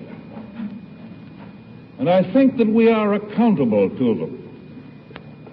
Accountable to the generations yet unborn for whom they gave their lives. Today, as on all Armistice days since 1918, our thoughts go back to the First World War, and we remember with gratitude the bravery of the men who fought and helped to win that fight against German militarism. But this year our thoughts are also very much of the living present, of the future, which we begin to see opening before us. A picture illumined by a new light of hope. Today, Americans and their British brothers in arms are again fighting on French soil. They are again fighting against a German militarism which transcends 100-fold the brutality and the barbarism of 1918. The Nazis of today and their appropriate associates, the Japanese, have attempted to drive history into reverse, to use all the mechanics of modern civilization to drive humanity back to conditions of prehistoric savagery. They sought to conquer the world, and for a time they seemed to be successful in realizing their boundless ambition. They overran great territories. They enslaved. They killed. But today we know and they know that they have conquered nothing. Today they face inevitable, final defeat.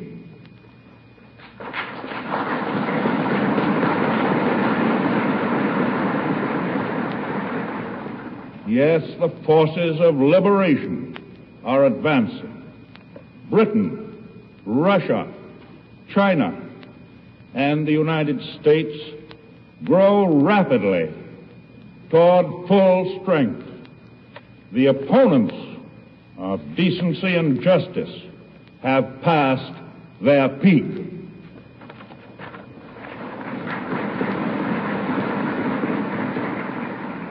And as a result of recent events, very recent, the United States and the United Nations forces are being joined by large numbers of the fighting men of our traditional ally, France.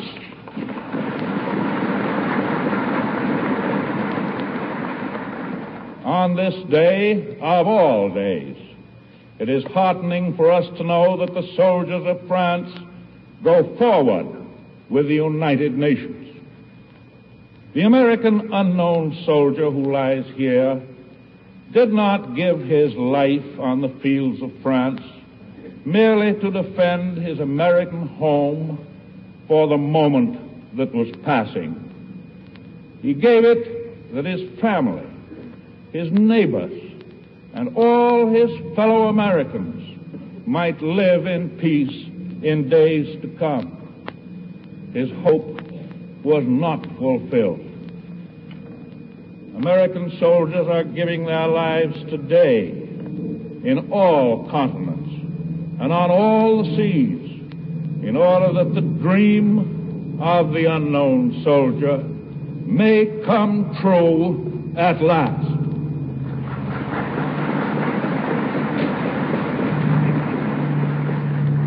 All the heroism,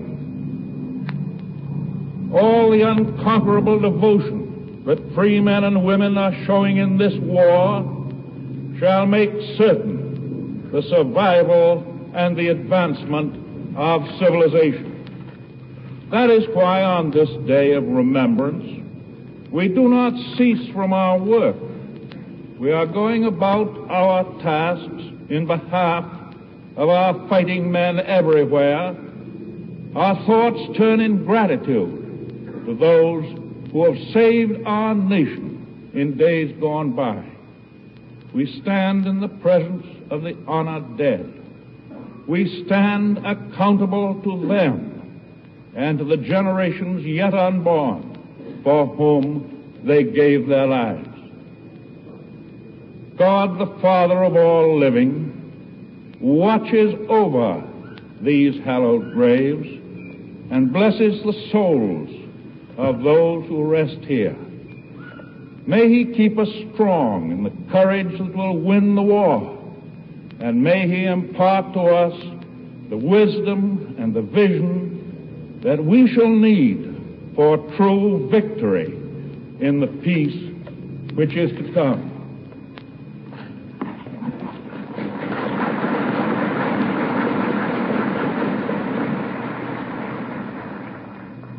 At this moment, great events are taking place in France and Africa,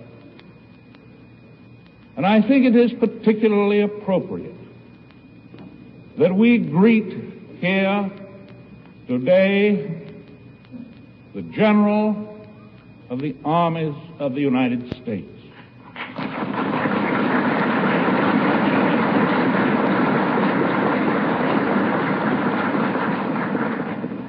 And I know that I speak for all of you here. I know that I speak for all Americans, men, women, and children, in every part of this great land, when I extend our American affectionate greetings to General Pershing.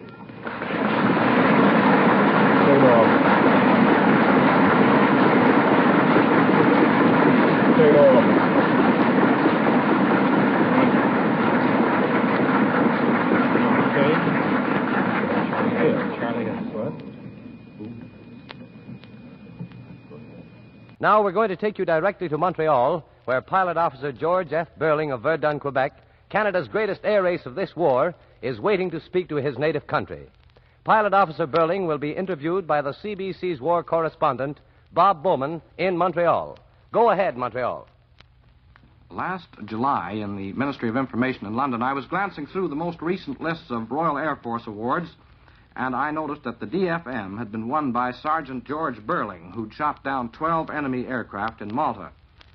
Quite by accident, I discovered that he came from Montreal, another Canadian in the Royal Air Force. Well, then I went to work and I found out about Beurling, found out how he'd overcome every obstacle to get to Britain, how he learned to fly Spitfires, how he hated officers, discipline, formation flying, how all he wanted to do was get in the air and fight. So the RAF made a very wise decision in his case. They sent him to Malta, where he could get all the fighting even he would want. And I found out, to use my informant's words, that Beurling is always upstairs and only comes down to refuel or eat. Well, I think that's a pretty good sketch of this great Canadian flyer.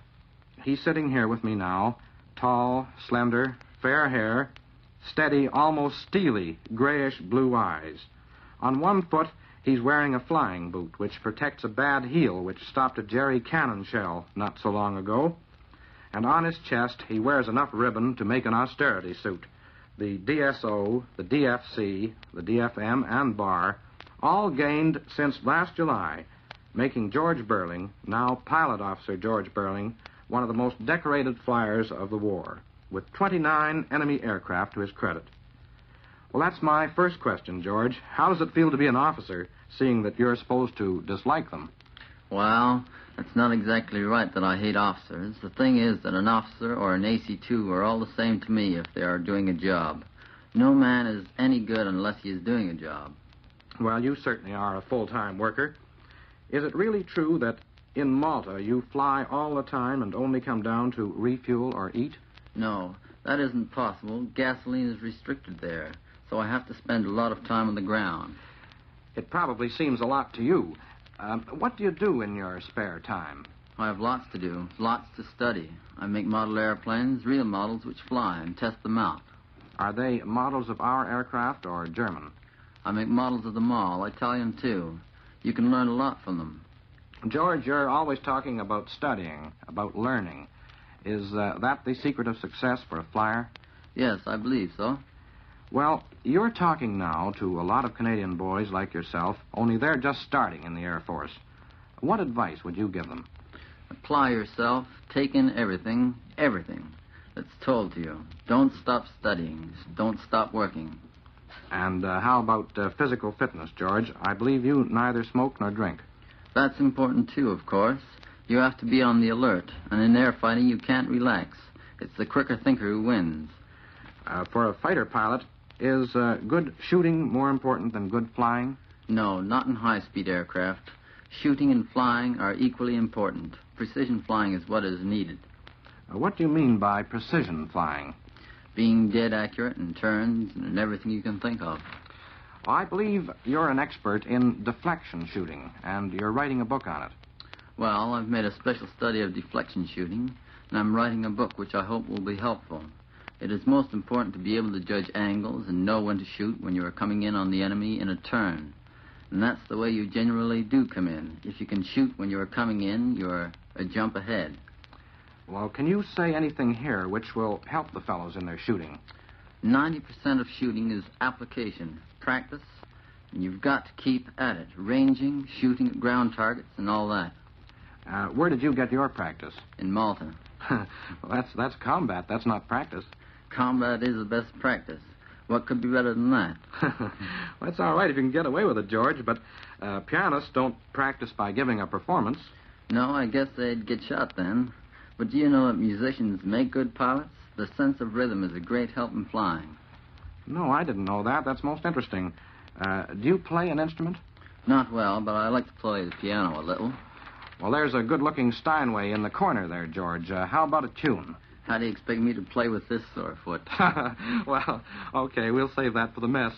But, George, about the importance of rhythm, can you say more about that? Rhythm is important in anything you do. It's particularly important if you're going to fly well. Then you make your movements quickly and easily. And how do you feel in the air? Well, flying is second nature to me. I wanted to fly when I was 6 years old. And Teddy Hogan here in Montreal gave me all the gin. I always feel comfortable in the air. But, of course, when a fellow is coming right at you, you wonder if he's going to break or keep coming. Oh, that must be nerve-wracking at 600 miles an hour. Do you break? No, I don't. Keep shooting and hope he's going to blow up. Usually they get cold feet. What type of enemy aircraft were you up against in Malta? Me-109Fs and Mackeys. The 109F is a good machine at high altitudes. Is it better than the Spitfire? Oh, no. I've had dogfights at their best rated altitudes. They're not hard to take. They depend too much on their speed. Well, what are your tactics? Make them overshoot, catch them as they come down, break into them, never break away, turn the shortest distance towards them. They always come down in a dive. Well, as he comes down, break into him, close the throttle, put the air screw to fully fine, make as fine a turn as possible, and that makes the enemy straighten out because he can't turn inside it. And as he straightens up, you break into him, and he should be directly in front in your sights. So let him have it. And that's the end, George. Should be. Well, I guess it has to be the end of this little talk, too. And I don't need to tell you, George, that everyone over here is proud and happy for you. You've made Horatio Alger's stories look pretty tame. Our best wishes will go with you all the time. So thanks again, Pilot Officer George Beurling. And now, this is Bob Bowman sending you back to Toronto. Good morning, everyone. This is the newsroom in New York, ready to call in our correspondents at home and overseas with the latest news. For a summary of all important developments, we take you first to Edward Doyce reporting from London. This is London. There is no fresh news of the advancing American and British troops in Tunisia. An American military spokesman here this morning said that press reports were obviously ahead of the official communiques. He hoped, however, that war correspondents were not ahead of General Anderson. Fighting in and around Tunis and Bizerta between French troops and civilians and German parachutists has been definitely confirmed. It was authoritatively stated that in Libya, the pace of the British pursuit of the retreating enemy has been speeded up. So has the harassing of the enemy by bombers and fighters from advanced aerodromes. The British Air Ministry announced that home-based bombers of the RAF raided Genoa again last night. The weather over the target was good, and many large fires were started. Genoa has lately become the chief shipping point for Axis war supplies to North Africa. Not a single British aircraft is missing from the 1,500-mile flight.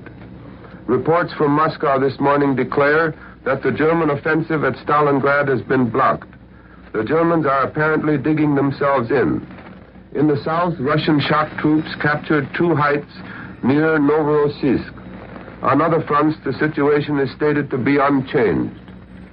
The people of Marseille are astonished, according to Vichy Radio, at the large number of troops the Germans are pouring into the city. Each day so far has brought a larger influx than the day before. 60 contingents are expected. All available housing accommodation has been requisitioned. Yesterday, schools were taken over as barracks.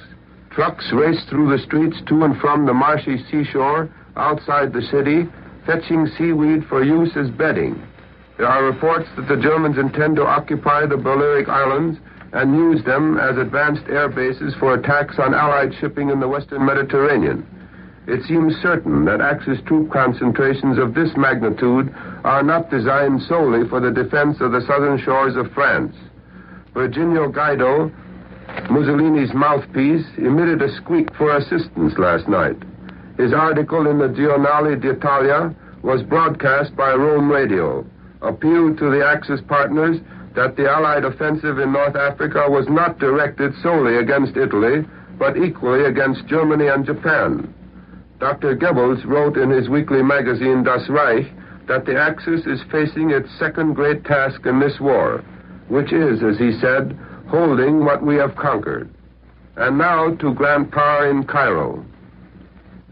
Hello, New York. This is Grant Parr speaking from Cairo, Egypt. Aerial bombing by the Allied air forces yesterday marked the progress of the German retreat across Cyrenaica. The best targets were found west of Derna and Cyrene in the Green Mountain area, which indicates that a good part of the Axis army has passed the old defensive line at Tamimi. The Green Mountains is the Arab designation for the hilly, fertile strip on the hump-shaped coastline between the Gulf of Bamba and the Gulf of Sirte. Here in the Green Mountains, the Italian colonists settled before the war, and there are vineyards and wheat fields besides the usual fig trees and date palms.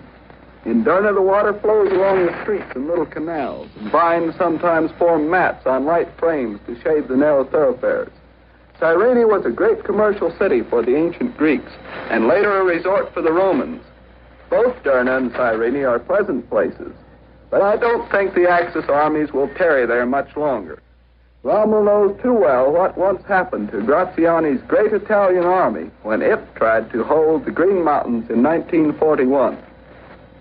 Fires were seen burning in Derna 2 nights ago, indicating preparations for abandoning the city, which incidentally is more than halfway to Benghazi.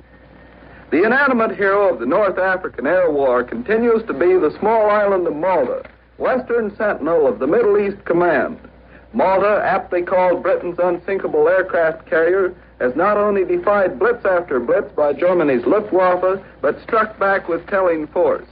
Malta has played a vital part in cutting off supplies headed for Tripoli along ship lanes which would otherwise be out of range for most Middle East bombers.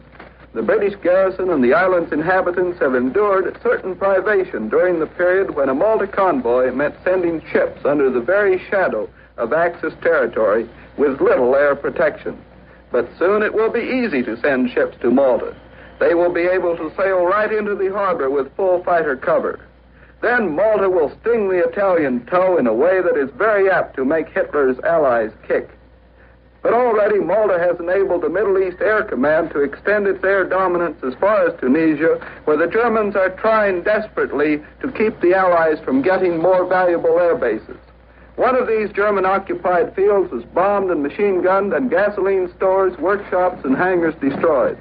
Then, for the second straight day, enemy transport planes were shot down.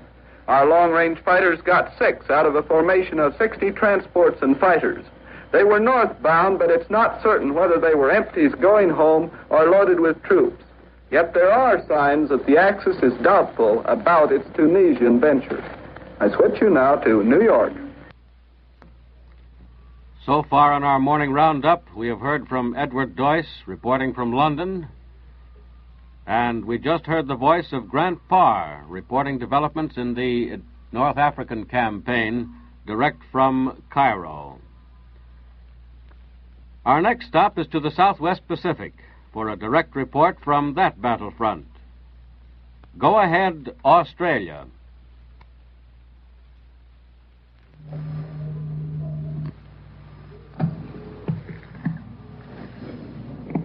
This is George Thomas Foster speaking from Australia.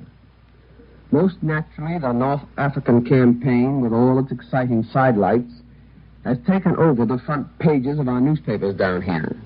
Even the picture editors have been digging into their files for any and all pictures of tired camels and turbaned sheiks in an effort to keep their hand in until hotter news pictures come through from that front.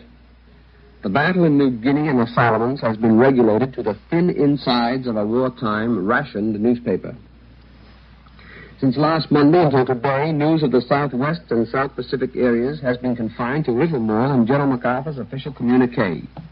These reports from the General, headquarters in the last 2 days, have brought the good news of supporting action by his bombers for our forces in the Solomons. Heavy raids Thursday and Friday on shipping up in the Bune and Fazy roadstead succeeded in knocking out a worthy number of Jap ships.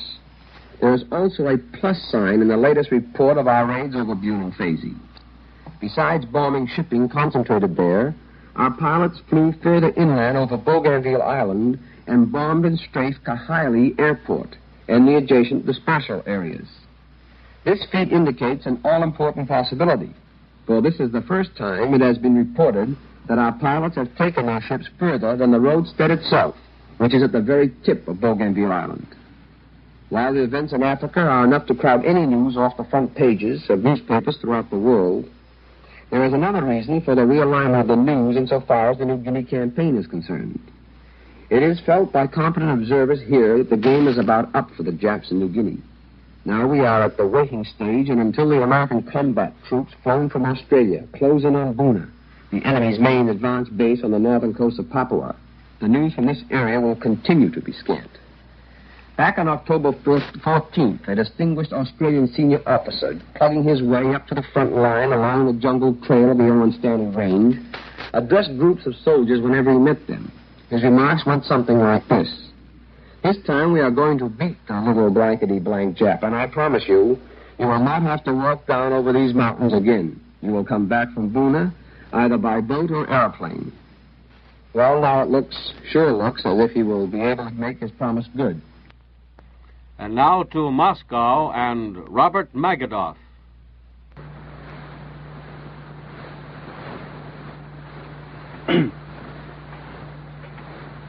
This is Robert Magadoff speaking from Moscow.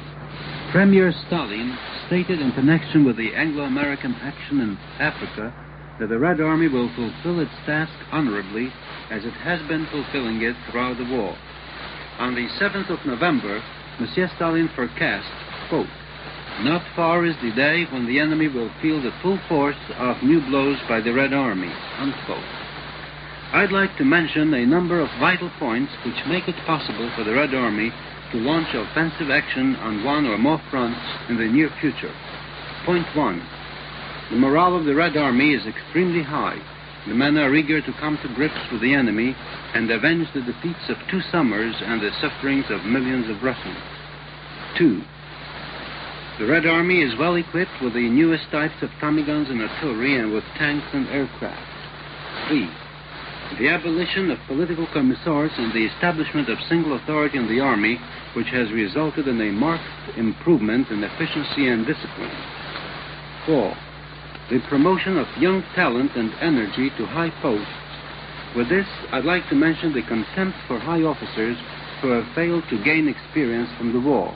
They are criticized and even demoted, irrespective of their services to the Soviet Republic in the past. This is the theme of the play Front, the most performed and discussed drama in Russia today, which tells many a bitter truth. 5. Red Army officers from generals commanding fronts down to leaders of regiments have been given the power to decorate men who have distinguished themselves in battle. This is an incentive not to be overlooked. Russians love signs of distinction, and government orders have a great fascination for them, besides offering definite privileges. 6. The approaching winter. To be sure, the coldest snows of the severe Russian winter will hit the Red Army on the offensive harder than it will hit the enemy entrenched in populated points.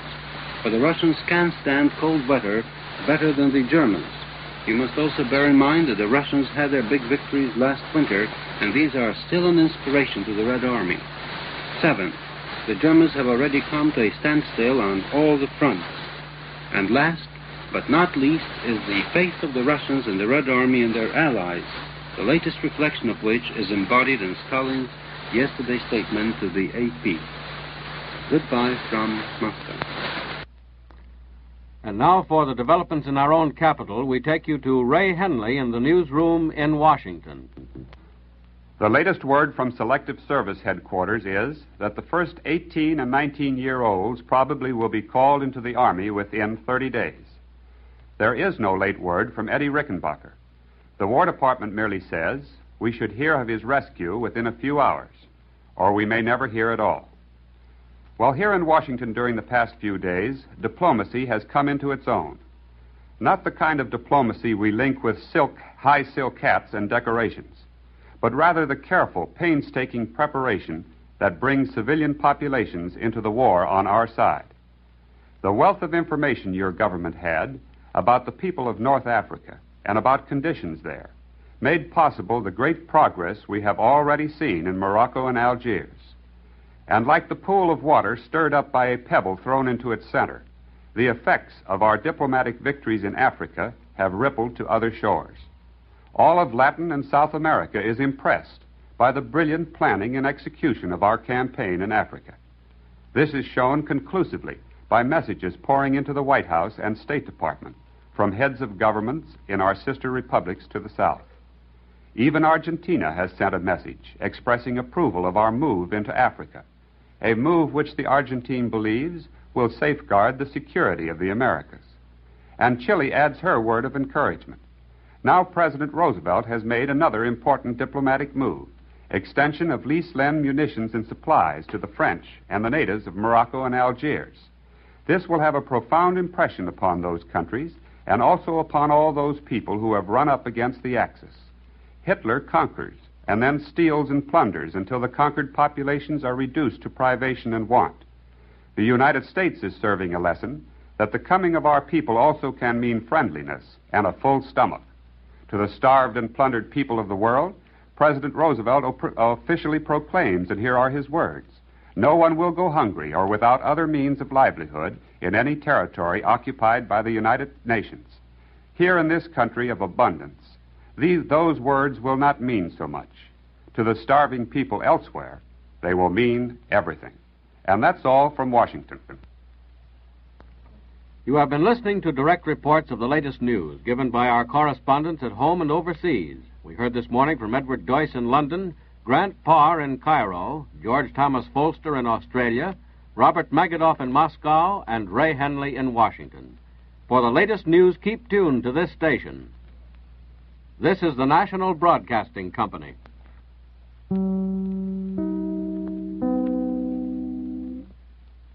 Captain Eddie Rickenbacker, Colonel Hans C. Adamson, and Private John F. Bartek, B-A-R-T-E-K, all of the United States Army, who've been missing since October 21st, when the plane in which they were flying was forced down in the Pacific, have been rescued from the sea by a Navy Catalina flying boat.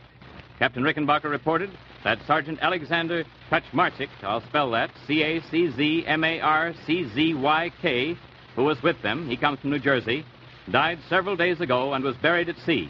Lieutenant James C. Whitaker, Lieutenant John J. DeAngelis, and Staff Sergeant James Reynolds, all of the United States Army, who were also aboard the missing plane, have been located by a Navy Catalina flying boat ashore on a small island in the South Pacific. With the rescue of Captain William T. Cherry, Jr., USA, all the personnel of the Rickenbacker party are accounted for now. Captain Rickenbacker and Colonel Adamson are reported in good condition. Private Bartek, whose condition is reported serious, is nevertheless expected to recover. The second group, consisting of Lieutenants Whitaker and DeAngelis and Sergeant Reynolds, are all alive, but their condition is unknown as yet. A U.S. Navy medical officer has been flown to the island on which they were located. They will be returned to a naval base in the Pacific. The rescue of all the surviving members of Captain Rickenbacker's plane, which was forced down after reporting less than an hour's supply of gas on October 21st, was accomplished after intensive and continuous search of a wide area of the Pacific by planes and ships, one of the greatest searches on record. Even the approximate location of Captain Rickenbacker's forced landing at sea was unknown when that search began. And the raft on which Captain Rickenbacker was found was picked up about 600 miles north of Samoa. That is the U.S. Navy's full report upon the rescue of the Rickenbacker party out in the Pacific. Perhaps this is a good time to recall the words of some of his friends. They said Eddie will turn up. They were echoing Mrs. Rickenbacker, who is overjoyed in New York at the present time. And they went on to say, he always has said that he could get out of any kind of a jam if he had time to figure out what to do. If he had an hour's gasoline left, he had an hour to figure out what to do. Wait and see. He'll turn up someplace. And today, Captain Eddie Rickenbacker has turned up. This has come to you from the NBC Newsroom in New York.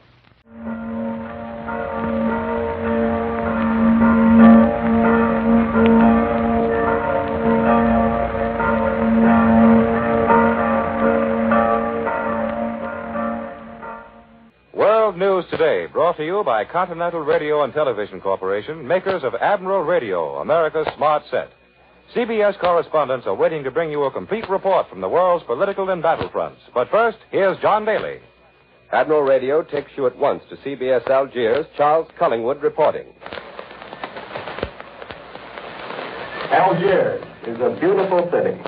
To the thousands of British and American troops here, it is a vast show place with everything in it fascinating and exciting and different. It's not like any city these boys have ever known. In the central section of the town, the buildings are modern. They're big white buildings, half European, half Muslim in architecture with minarets and lattice work and gay colored tiles. Through the streets there walks a constant, colorful procession. Arabs in their red fezzes and baggy native dress, barefoot Muslim women with only their eyes showing above their white veils. And through it all stroll American soldiers, hundreds of them, their eyes wide open, taking it all in.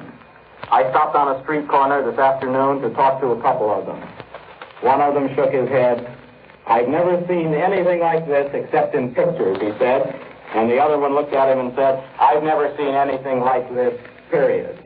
And then both of them stopped talking to shake hands with some young Frenchmen who just wanted to come up and let them know that they were glad that the Americans were here. Up in the native quarter, the Kasbah, as they call it, piled up on the hill, house above house, the scene is even stranger. The Kasbah is another city, a city within a city, full of little houses and twisting narrow streets that run steeply up the hill. By day, it is crowded and picturesque.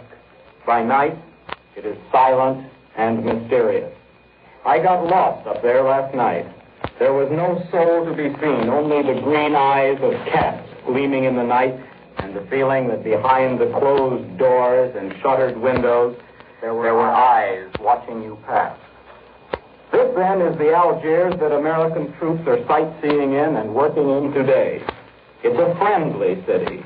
In the week that we have been here, we've turned the civil administration back to the French. The French are running the city now. We are their guests. That is the way we try to act, and that is the way they treat us. We are honored guests. The French are doing everything they can to help us. You can't even ask your way in Algiers without 3 or 4 people jumping on the running board of your car and taking you there themselves. And this broadcast, if it hadn't been for the heroic efforts of the French officials who operate Radio Algiers, it would never have got out. And we don't even know now whether it is going out. I'm broadcasting tonight from a tiny, bare little hotel room. It's the only place we could find.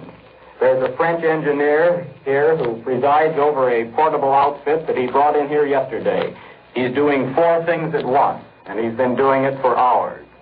If we get on the air, and I say again, I don't know whether we are, it's because of these Frenchmen of Radio Algiers who have surmounted 1,000 difficulties to help us.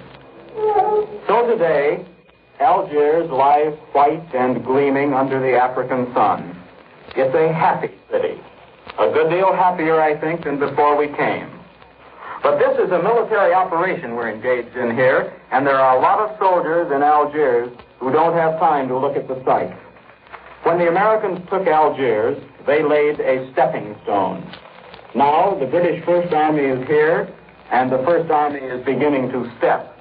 General Anderson said yesterday that the job of his First Army was to kick Rommel in the pants, and he means to do it. It's going to be a hard job. General Anderson knows it, and the First Army knows it too. They have vast distances to cover, and they've got to cover them fast. The Germans are trying to consolidate in Tunisia, and they're trying to throw up a barrier between this First Army of General Anderson and the 8th Army of General Montgomery. So far, the Germans have landed what they call here a considerable air force in Tunisia. They've also landed some ground troops, and they're pouring in more, both ground and air, just as fast as they can. It's the job of the First Army to get there before the Germans can be strong, and the First Army is racing just as fast as it can. So far, the advance is a matter of seizing ports and airfields like the one at Bone and leapfrogging from them toward the enemy.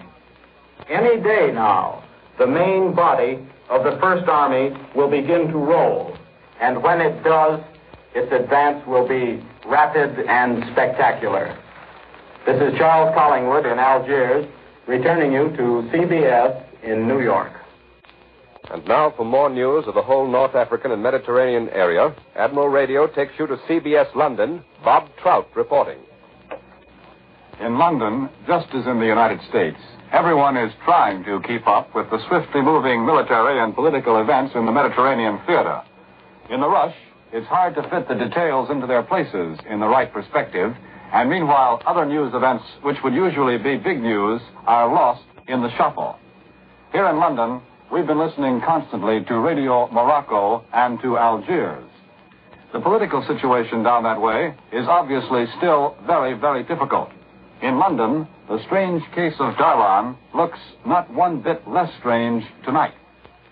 On the military side, all seems to be well, but of course the hardest times are still ahead.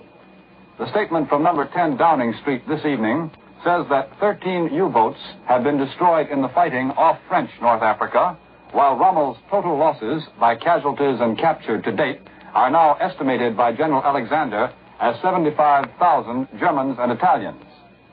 We heard Radio Morocco, in American hands, say today that American troops crossed the Tunisian frontier last night and that they are making rapid progress toward the cities of Bizerta and Tunis. We've heard since then from Algiers that British and American reconnaissance parties have penetrated across the border into Tunisia, seeking the best way through the passes for the First Army, which is advancing as fast as possible. Apparently, most of General Anderson's British First Army is still on the Algerian side of that frontier, moving ahead on land, sea, and air as one unit. The British Broadcasting Corporation's observer with the First Army says that General Anderson describes the capture of the Bone Airfield as a good example of British-American cooperation. This Bone Airfield was taken by British parachute troops with a few Americans, all carried by American pilots in American planes. Simultaneously, the Royal Navy landed a mixed body of commandos. General Anderson said to this BBC observer, "A long period of strain, very hard living and hard fighting faces us. This is no picnic." Some of the American parachute troops in action in this theater are the ones who flew direct from Britain, led by their Colonel Edson Raff. Not very long before these parachute troops left, I flew with Colonel Raff and his men over the English countryside, but not very high over it. And they were all eager, very eager, to get over the training period and to start jumping into a real battle. One thing they told me fits in perfectly with General Anderson's words. They said, the serious work of parachute troops begins after they have hit the ground. The capture of Bone Airfield has provided a first-class base for the Royal Air Force.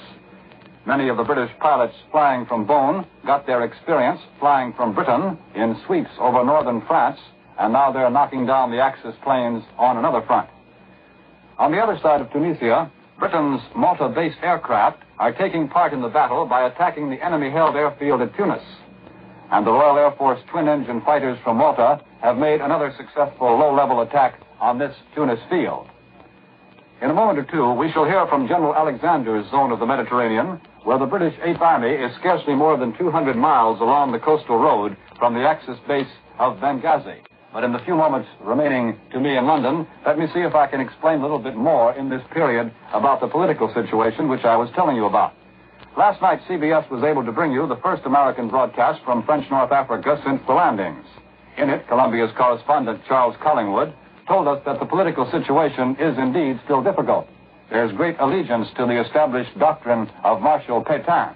That is why, said Mr. Collingwood, Darlan's appointment as head of the government has been so well received in French North Africa, because Darlan is so closely connected with Pétain. I've reported to you before on how the mystery of Darlan looks from London.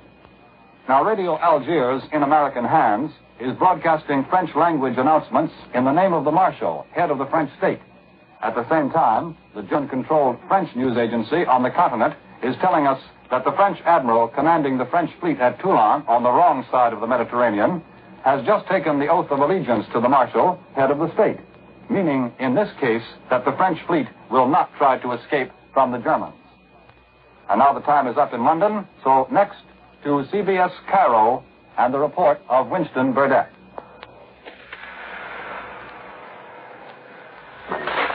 وكان يخطب مؤتمرا دوليا فقال ينبغي أن نطرح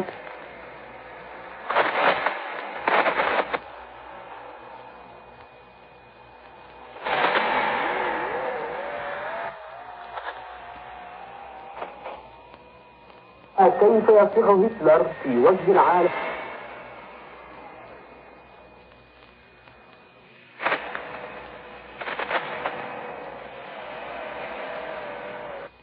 We regret that technical difficulties have made it impossible for us to get the report of Winston Burdett from Cairo, But here in the CBS World News headquarters, we have the latest press dispatches, which say that RAF fighters shot down at least 7 Axis planes and damaged many more between Tunis and Sicily yesterday, raising their bag to 20 in 3 days of assaults on the enemy's North African transport shuttle route. And meanwhile, the British land forces in Libya drove within 180 miles of Benghazi in pursuit of the shattered Africa Corps. An official announcement said that most of the latest Axis ferry planes, which of course are headed for Tunis, have been knocked down. And there is a report that these transports, when attacked, give off a great concentration of fire, indicating that they are carrying German troops packing Tommy guns. The first attack was made at 10:15 a.m. yesterday when RAF fighters caught up with a flight of 35 of these transports, covered by 12 Nazi Messerschmitt fighters off Cap Bon in Tunisia. At 12:45, they pounced on another formation, and they have been attacking these formations all day long. Pursuit of Marshal Erwin Rommel's hapless desert troops, meanwhile, reached the eastern side of the Libyan hump at Tamimi, some 180 airline miles from Benghazi. The British 8th Army is pounding its way on to one of the greatest victories of this war. Some hundreds of miles to the north, in Russia, the latest German attempts to break through to the Volga in northern Stalingrad met with some initial successes, but the Red Army, in some of the heaviest fighting in recent weeks, cut off the Nazi wedge in the factory district and went on to smash attack after attack. The Germans threw masses of infantry, heavily supported by tanks, at a narrow sector which was only about 700 to 800 feet in width. After hours of fighting, this force broke through on one street, but Soviet counterattacks closed the gap before the Nazis could pour through. The Nazis are making what may well be their last try before winter forces them to retire. In the central Caucasus, near Nalchik, and on the Black Sea coast front above Tuapse, the Russians are improving their positions generally. If Hitler hoped to cover Nazi reverses in North Africa with successes in Russia, he has failed once again. Even the German High Command communique today obliquely admits that the Red Army is holding its own all over Russia. And now, here is a message from our sponsor. Only a few months ago, a flying fortress flown by Captain Parcell and his crew of United States Army Air Force men was over the Philippines. Inside the plane, these commands were heard. Bombardier. Bombardier reporting, sir. Nearing target. Take over. 1 degree to left. Hold on course. Bomb bay is open. Bomb bay is open. Bombs away.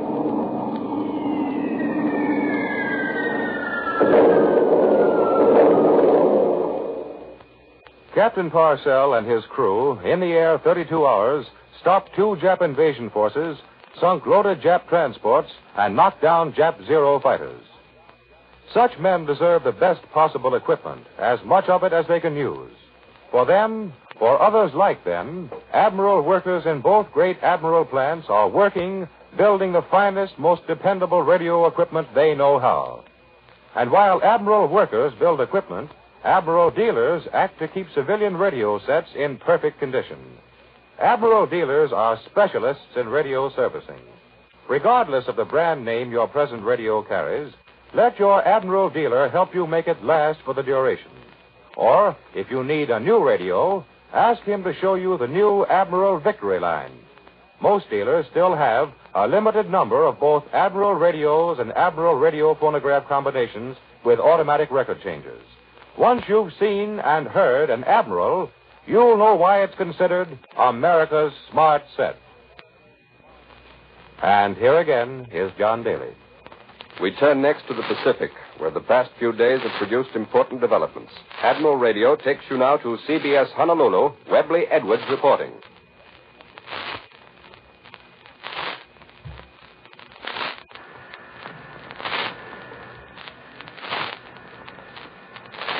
On the night of November 12th, last Friday night, East Longitude time, a series of naval engagements began between forces of the United States Navy and the Japs. These actions continued through Saturday, with our Navy's communique saying that both American and Japanese forces suffered losses. It was obvious at once that no details concerning the battle would be forthcoming while the battle was in progress, for to release such details would provide the enemy with information of great value to him. Thus, there's no statement this morning from the Pearl Harbor headquarters of Admiral Chester W. Nimitz, Commander-in-Chief of the United States Pacific Fleet. The Admiral and his staff are calm, confident, and very busy. This sea battle is continuing. And while it is more of a series of encounters rather than a full-dress single battle, it is of major importance. The Japs would like to drive our land forces from Guadalcanal Island and its precious airfield.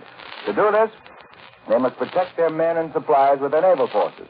Our Navy is seeking the sea forces wherever they can be found. There's plenty of rugged action in the South Pacific. To give you an idea of what goes on in this vast sweep of ocean and island-dotted area, it must be remembered that there have been, since the Coral Sea battle last May, more major naval actions out here in 6 months than there have been in all the previous history of modern navies combined. And considering long lines of supply and the vastness of the area, there have never been any naval battles quite like these in the Pacific. We have to win them the hard way.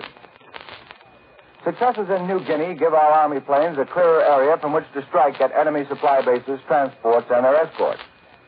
As with all America, Hawaii was electrified at the great news of the rescue of Captain Eddie Rickenbacker and his crew in the Pacific somewhere between here and Samoa by a flying boat of the United States Navy. It is not known whether these hardy survivors will be brought here to Hawaii. The good news from North Africa continues to cheer our fighters out here in the Pacific. Don't forget them. There's a big fight going on out here against a tough enemy. This is Webley Edwards in Honolulu, returning you to CBS in New York.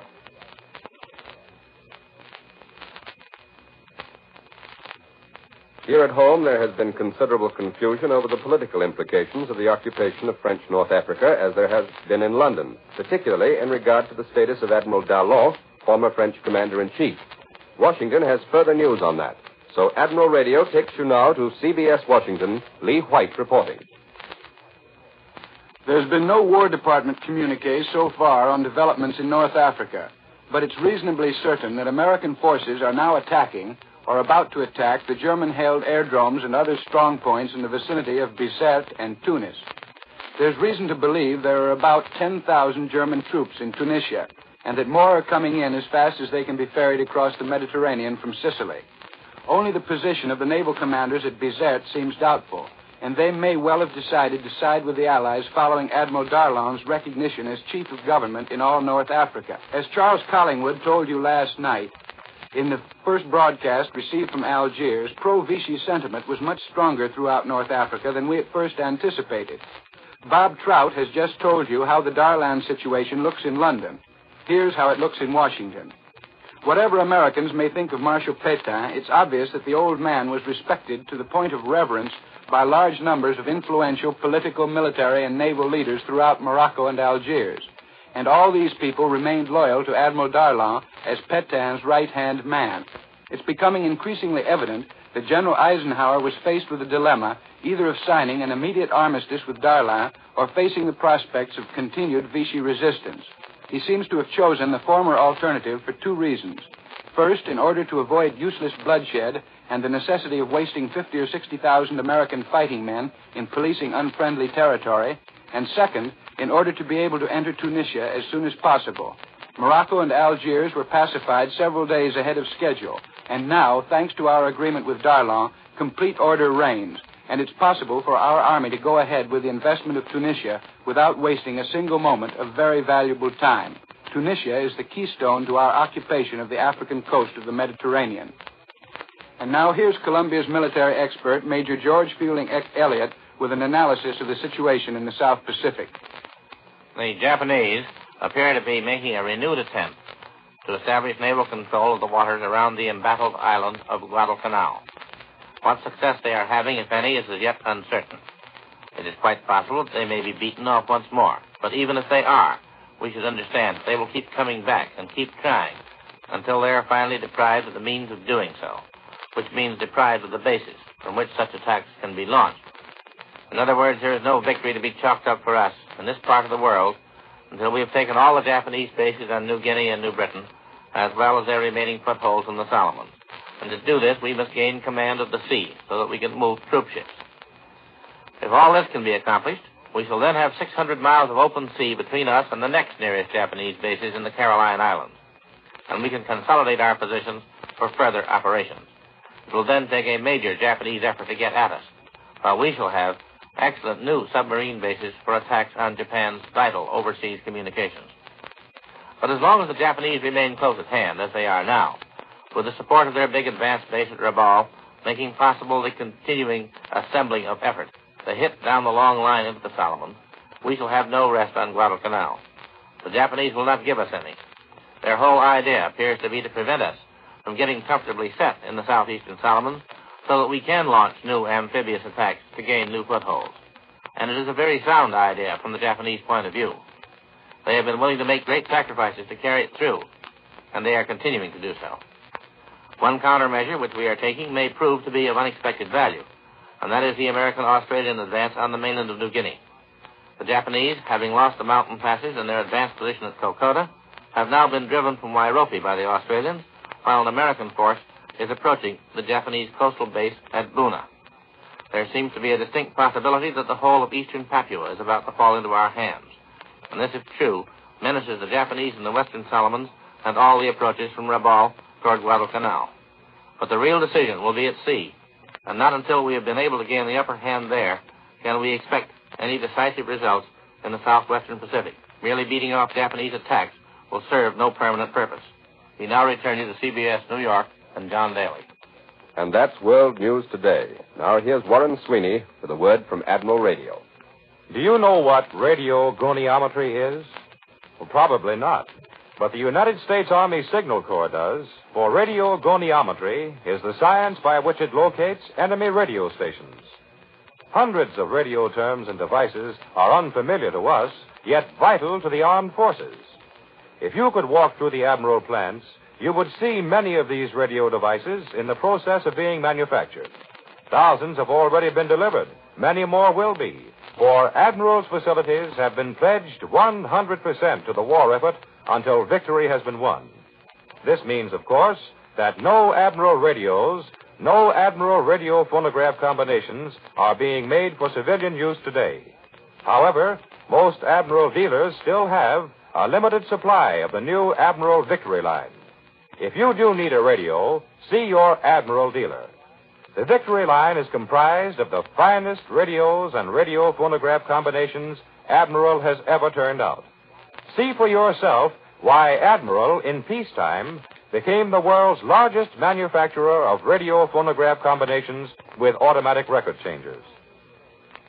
World News Today is brought to you each Sunday at this hour by Continental Radio and Television Corporation, makers of Admiral Radio, America's smart set. Be sure to listen next Sunday when Admiral again will give you World News Today by shortwave, direct from the leading news centers of the world. Americans, this war is a matter of life or death. Don't pull your punches. If you've not already signed up for 10% in war bonds on the payroll savings plan, sign up now. This is the Columbia Broadcasting System. The WBBM Theater, Wrigley Building, Chicago. President Franklin D. Roosevelt discusses the government's policy on war news. Speaking to the Herald Tribune Forum and the nation by radio, President Roosevelt outlines the government's policy on war news and reviews some of the highlights in the last 2 weeks of fighting. Mr. Roosevelt will be presented by Mrs. Ogden Reed, chairman of the forum. Before the forum was undertaken this year, the chief executive of the nation was consulted about the kind of program that might prove useful. Obviously, current war problems could not be discussed, but we believed it important just now, not only as a means of heartening the war effort, but in preparation for the difficult task of reconstruction ahead, to clarify to some extent our ideas for the kind of world for which we are fighting.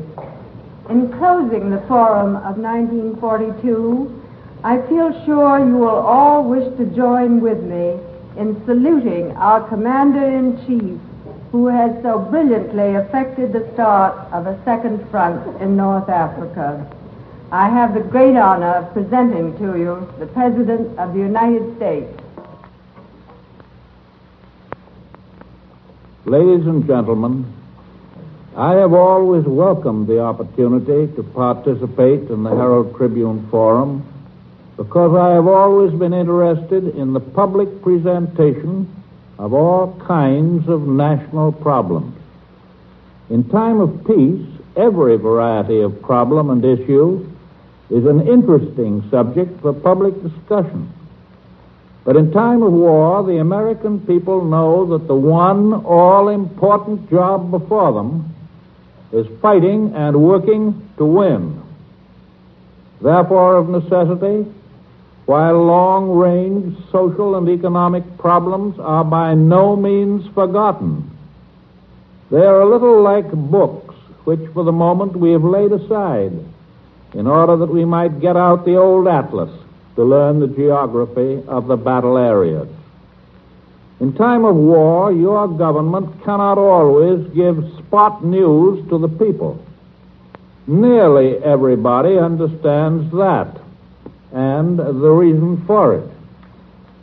This means that those relatively few people who do have the facts from all over the world, not only every day, but every hour of every day, are somewhat precluded from discussing these facts publicly, except in the most general of terms. If they did, they would almost inevitably say things that would help the people who are trying to destroy us. In reverse, those who are not in possession of all the news must almost inevitably speak from guesswork based on information of doubtless accuracy. Though they do not know the facts, and therefore the value of their statement becomes greatly reduced. Nor must we, in the actual progress of the war, lend ears to the clamor of politics or to criticism from those who, as we know in our hearts, are actuated by political motives.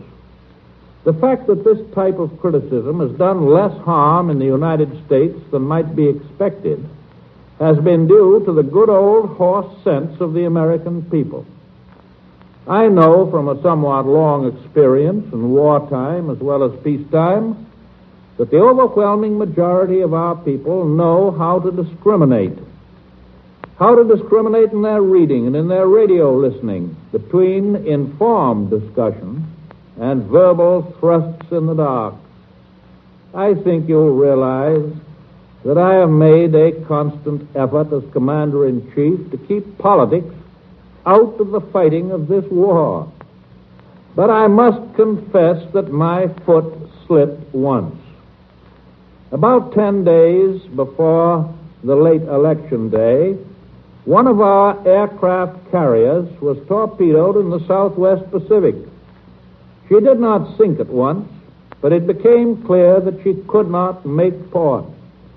She was therefore destroyed by our own forces. We in Washington did not know whether the enemy was aware of her sinking, for there were no Japanese ships near enough to see her go down. You will realize, of course, that the actual knowledge of the loss of enemy ships has a definite bearing on continuing naval operations for some time after the event. We, for instance, know that we have sunk a number of Japanese aircraft carriers, and we know that we have bombed or torpedoed others. We would give a king's ransom to know whether the latter was sunk or was saved, repaired, and put back into commission. However, when we got news of the sinking of this particular ship, a great issue was being raised in the Congress and in the public vehicles of information as to the suppression of news from the fighting fronts. There was a division of opinion among responsible authorities. Here came my mistake. I yielded to the clamor. I did so partly in realization of the certainty that if the news of the sinking were given out 2 or 3 weeks later, it would be publicly charged that the news had been suppressed by me until after the election. Then, shortly thereafter, protests came in. Protests from the admirals in command in the Southwest Pacific and at our great base in Hawaii, on the ground that in all probability the Japanese Navy had no information of the sinking, and that handing them the information on a silver platter, although we were careful not to reveal the name of the carrier, still gave to the Japanese a military advantage which they otherwise would not have had. This confession of mine illustrates to the people of this country the fact that in time of war, the conduct of that war with the aim of victory comes absolutely first. They know that not one of their inalienable rights is taken away through the failure to disclose to them for a reasonable length of time facts. Facts that Hitler and Mussolini and Tojo would give their eye teeth to learn. Facts, therefore, become paramount. Facts that cannot be told to the public at the time, as well as facts that can and should be told at all times. The posters that tell you loose talk costs lives do not exaggerate. Loose talk delays victory. Loose talk is the damp that gets into the powder. We prefer to keep our powder dry. We have a gigantic job to do, all of us, together. Our battle lines today stretch from Custer to Murrow, from Tunisia to Guadalcanal. These lines will grow longer as our forces advance. Yes, we have an uphill fight, and it will continue to be uphill all the way. There can be no coasting to victory. During the past 2 weeks, we have had a great deal of good news, and it would seem that the turning point of this war has at last been reached. But this is no time for exultation. There is no time now for anything but fighting and working to win. A few days ago, as our army advanced through North Africa, on the other side of the world, our Navy was fighting what was one of the greatest battles of our history. A very powerful Japanese force was moving at night toward our positions in the Solomon Islands. The spearhead of the force that we sent to intercept the enemy was under the command of Rear Admiral Daniel J. Callahan. He was aboard the leading ship, the cruiser San Francisco. The San Francisco sailed right into the enemy fleet, right through the whole enemy fleet, her guns blazing. She engaged and hit 3 enemy vessels, sinking one of them. At point-blank range, she engaged an enemy battleship, heavily her superior in size and firepower. She silenced this battleship's big guns and so disabled her that she could be sunk by torpedoes from our destroyers and aircraft. The San Francisco herself was hit many times. Admiral Callahan, my close personal friend, and many of his gallant officers and men gave their lives in this battle, but the San Francisco was brought safely back to port by a lieutenant commander, and she will fight again for her country. The commander of the task force of which the San Francisco was a part has recommended that she be the first of our Navy's vessels to be decorated for outstanding service. But there are no citations, no medals, which carry with them such high honor as that accorded to fighting men by the respect of their comrades in arms. The commanding general of the Marines in Guadalcanal, General Vandergrift, yesterday sent a message to the commander of the fleet, Admiral Halsey, saying, "We lift our battered helmets in admiration for those who fought magnificently against overwhelming odds and drove the enemy back to crushing defeat." Let us thank God for such men as these. May our nation continue to be worthy of them throughout this war and forever. Ladies and gentlemen, the national anthem.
By radio tonight, the President of the United States, Franklin D. Roosevelt, spoke to the nation and to the final session of the 11th Forum on Current Affairs, which was held in New York City under the auspices of the New York Herald Tribune.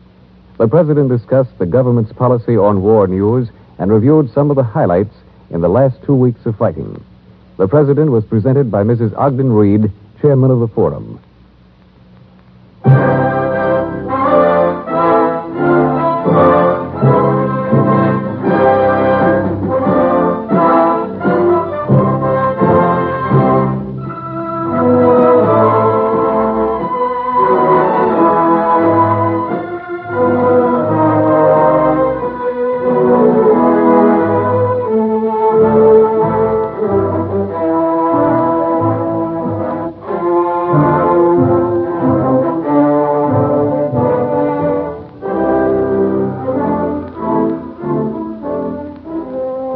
The Columbia Broadcasting System.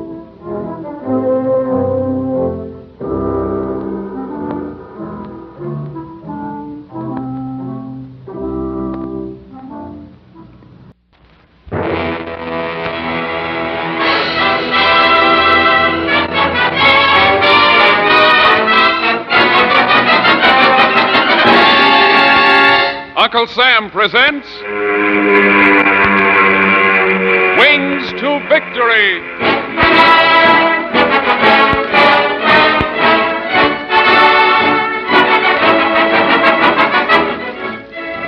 Attention, Mr. and Mrs. Joe Smith, USA, the story of a sky battle over Guadalcanal and how Lieutenant Sam Houston saved the life of his squadron commander in one of the most daring aerial maneuvers possible in combat. Attention, Mr. and Mrs. Herb Johnson, USA, the story of a B-24 Liberator bomber in a thrilling raid on Axis battleships trying to intercept a huge convoy bound for the North African battlefront.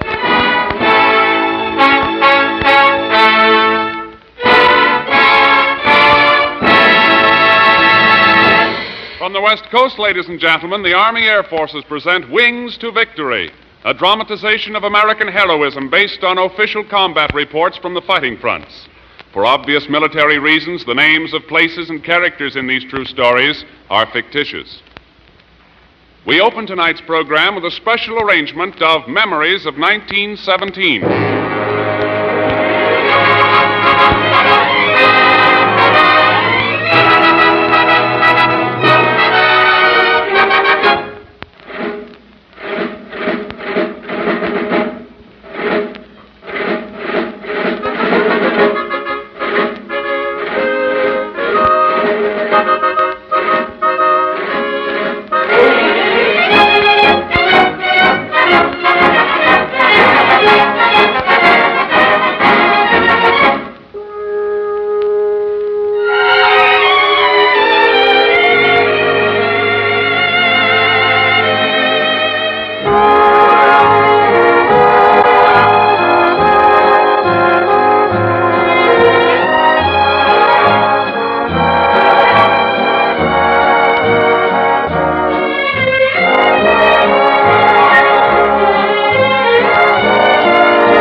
Flying men in fighters and bombers are living up to the noblest traditions of American courage in daily combat with the enemy.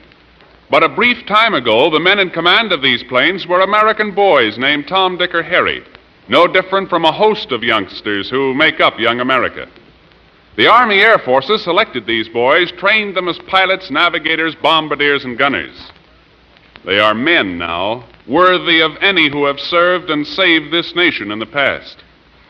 To every young American between the ages of 18 to 26 inclusive, we say, go to your nearest Army recruiting station. If you are physically fit and mentally alert, perhaps you too may join the gallant flying columns who are leading the way to victory.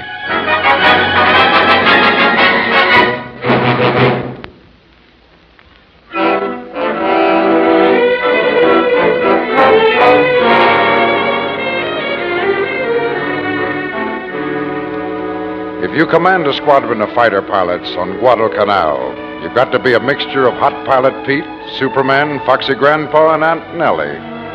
It's the Aunt Nellie role that gets you down. On this particular morning, Captain John Westcott, commanding Fighter Squadron 71, has to be Aunt Nellie. The boy's life may depend on it. So Captain Westcott says a few swear words to himself, waits for a knock on the door of his office in the operations hut. He has sent for Lieutenant Sammy Houston. He's going to have a talk with this young man. It'll undoubtedly be embarrassing, probably won't do much good, but a squadron commander has his job to do. Lieutenant Houston reports as ordered, sir. Morning, Sammy. How do you feel? Okay, sir. What's up? Oh, nothing. We're in reserve today, which means that we may get a rest until noon. Mm-hmm. I just thought I should mention one or two things about your... Well, you're flying. Yes, sir. Now, look, Sammy, don't give me that deadpan take-em. You know you've been off the beam lately. Have I, sir? In what way? Didn't you turn back and dive into a flock of about 30 Zeros yesterday? Yes, sir. That was stupid, just plain stupid. Was it, sir? You know doggone well it was. And here's another thing. The armament officer reports that you came back from the last 4 missions with empty gun belts. Did you shoot them all at Jap planes? No, sir. Ground strafing, weren't you? Yes, sir. That's pure and simple show-off stuff. Well, look, if you haven't any regard for your own life, you might at least think of your ship. We need every plane we've got on this island. Yes, sir. You're right, sir. You don't mean that. You think I'm Aunt Nellieing you. Maybe you think I'm in my dotage. At 27, sir? Oh, hardly, sir. I hate to get tough about this, Sammy, but if you live long enough to be a squadron commander, you'll understand. The next time you take your ship into too many Japs or shoot up their trenches without orders or daisy cut those palm trees west of the field, I'm going to ship you back to Australia. Yes, sir. But they tell me that you used to be... I don't care what they tell you I did. I don't do it anymore. I'm responsible for you kids, and I'm going to keep as many of you alive as I can. Yes, sir. Is that all, sir? Yes, that's all. Got a cigarette, Jack? Yeah, here. Thanks. I'll try to be more careful. Okay.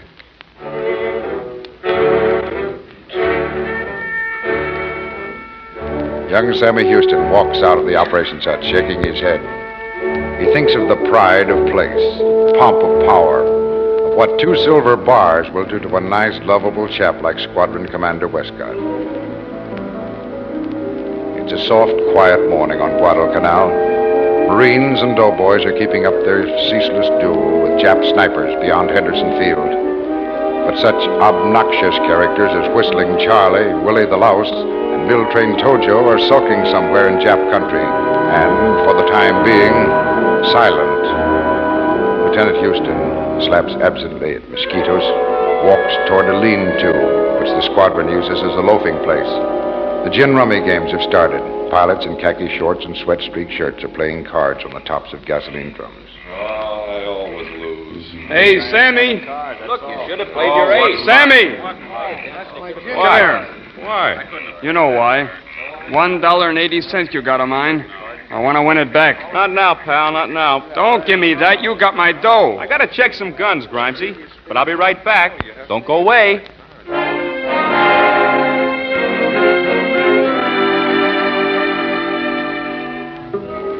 The old man had told him to be careful. Lieutenant Houston feels very self-righteous as he trudges through a dripping palm grove toward his ship. He's told the sergeant to take those guns, but a careful pilot will make sure that it's been done. Lieutenant Houston flies a Curtiss P-40 named Lulu, and Lulu has led a hard life. Her engine and her guns have had practically no rest for days. Quite a gal, this Lulu. Her long snout and painted, toothy grin. become visible through the camouflage of her dispersal point. Good morning, sir. Morning, Sergeant. How's it coming? Well, I've done about all I can, sir. She really needs some new guns. Her belt tracks are worn bad, and there's quite a lot of breech wear, too. Well, she hasn't jammed on me. Take a good look for yourself. Okay. Don't rear now, Lulu. You see, right along here, I've put in new belts, and they'll probably feed all right, but you might get a split cartridge case any time. Sure enough. Lulu, you're a problem child. She ain't pretty, but she's tough. Oh, don't say that, Sarge. You'll hurt her feelings. She's fundamentally beautiful. Her teeth are dirty and her complexion is sort of pimply, but I love her. Don't I, Lulu? I still say toughness is her main merit, sir. You've got no eye for real beauty, Sarge. Jap planes! Scramble! All planes! All planes! Roll them out! All planes. That means us, Lulu. Break away the netting, Sarge! Here's your chute, Lieutenant! Yank those stakes! The skipper's waiting!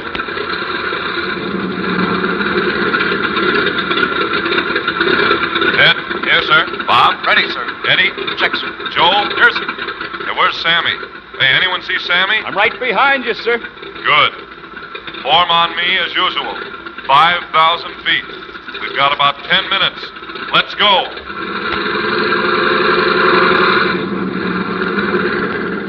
Lieutenant Houston yanks Lulu upstairs. He hears Captain Westcott talking on the radio phone to the commander of Marine Squadron. What does the Navy say about it, Bill? It's a big show, Jack. 50 or 60 bombers and about 70 fighters. Coming down the same old groove in 3 layers. 18 to 27,000 feet. 70 fighters? That's not so bad. Oh, we've had it worse. Well, I turn north here. Watch yourself. Thanks, Bill. Good hunting. Attention, 71. We're going into those clouds and lay for the bombers. It's our job to bust them up. Maintain radio silence from now on. Captain Westcott. Yes? May I ask Pete just one question? Go ahead, Joe. What did you do with her gin rummy cards, Pete? I hit him, pal. Where? In a good, safe place? Yeah, right here, under the seat. You goof, they're the only pack of cards on the island. Take it easy, Joe. We'll stop a Mitsubishi and borrow a fresh pack. That'll do. No more talking. Yes, sir, Captain.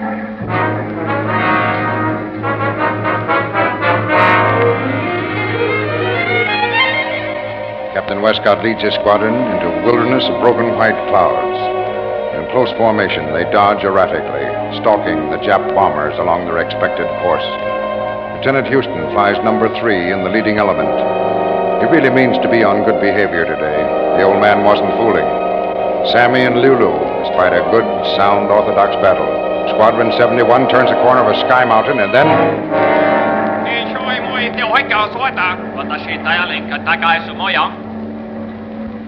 The old man waggles his wings. He starts downward in a steep dive. Lieutenant Houston and Lulu follow him, the boy watching for that first glimpse of the enemy. There they are, Japs, lots of Japs. Big, fat Jap bombers swimming across the green length of sky and ocean. Divide it up. 4 at the tail, 4 at each flank. Get the gunners. Get the gunners. Right behind you, Skipper. And I'm being careful. Okay, Lulu. Now be a good girl. B-40s fall upon the Jap formation like winged sharks, darting in, gnawing with hot lead. Skittering away to turn and attack again. Smoke starts streaming from one Jap. Bits of debris fly from another. A third bursts into flame and falls. Fourth dips crazily out of line. And then... Look out, Skipper! Zeros! Zeros! All right, boys. Let them come. Remember what I told you, Sammy? Yes, sir. The boy turns Lulu's nose into the blue. The Zeros come monkey shining across the sky, upside down, barrel rolling, looping, madly clownish, without rhyme or reason. But Lieutenant Houston has fought them before. He brings Lulu almost to a stall and waits for a Zero to flash across his sights. He doesn't have long to wait. Oh, baby, did that kite fall apart. Now we'll just duck down, Lulu, and... Hey, what's the trouble? Jam, my guns are jammed. Where's that clearing handle? Look, Lulu, you can't do this to me. Woo! close. This handle's stuck. Can't clear my guns. Can't shoot. I better get out of this. We may have done some nutty stunts, Lulu, but we don't stick around Japs with dead guns. Come on, Lulu, we run. But as Sammy turns to work his way out of the dogfight, he sees Captain Westcott's plane flash by. There's a zero on Westcott's tail. Jack! Zero on your tail. Look out, Jack. Yeah, I know. I can't shake the little baboon off. I'll get him, Jack. I'll shoot the slant out of his eyes. The boy tugs desperately at his gun clearance lever. It's stuck fast. The Zero chasing Captain Westcott opens fire. Tracer bullets whiz in vicious arcs around his ship. Captain Westcott turns and twists. He used every trick. But the Jap was good, too.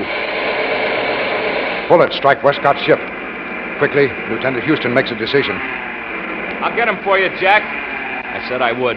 Come on, Lulu. We're going to rab that baboon and slice him in half. He puts Lulu into a power dive. He drops at 340, 400, 450.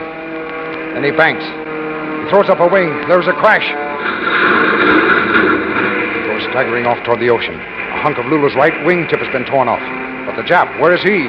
The Jap's flimsy kite has been sliced in two. The forward half of the Zero drops like a stone. Its tail comes tumbling after. And Squadron Commander Westcott roars away to rejoin the battle. While Lieutenant Houston and Lulu... Oh, now, Lulu. Behave yourself. You can fly with half a wing. Sure you can.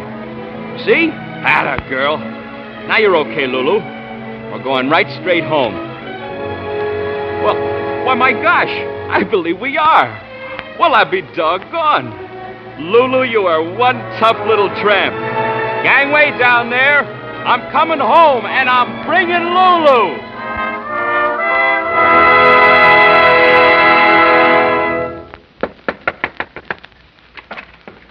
Lieutenant Houston reports as ordered, sir. I'm glad to see you, Sammy. I'm glad to see you, sir. Thanks.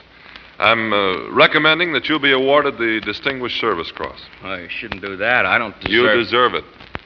In view of the fact that you saved my life, I suppose that I should overlook my warning. Well, I can't do that. You're grounded for 1 week for reckless flying. Yes, sir. Is that all? That's all. Have a cigarette, Sammy?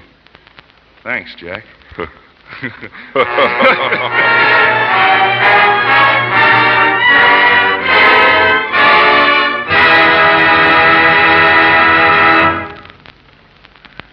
Now, a bombardier flying in a B-24 Liberator has problems of his own.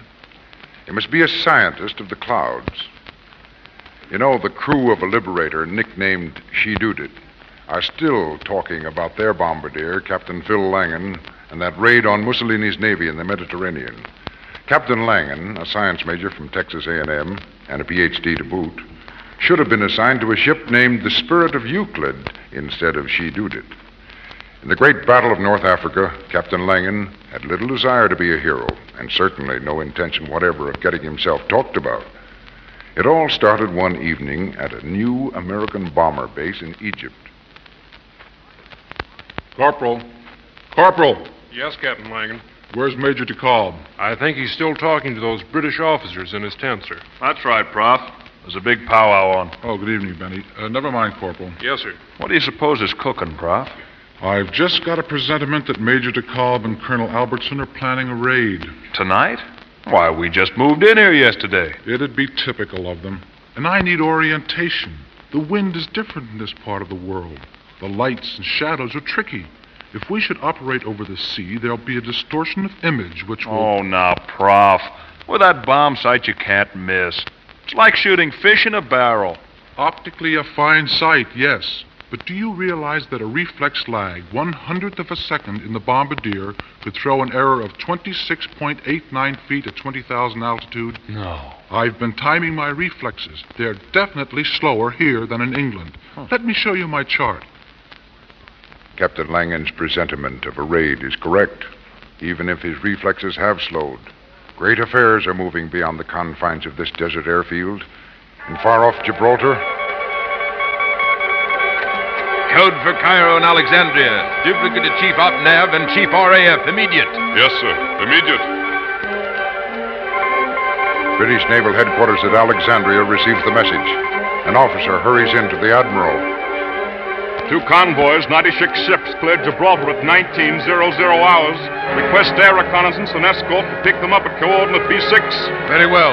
Get me Air Marshal Ridpath on the telephone.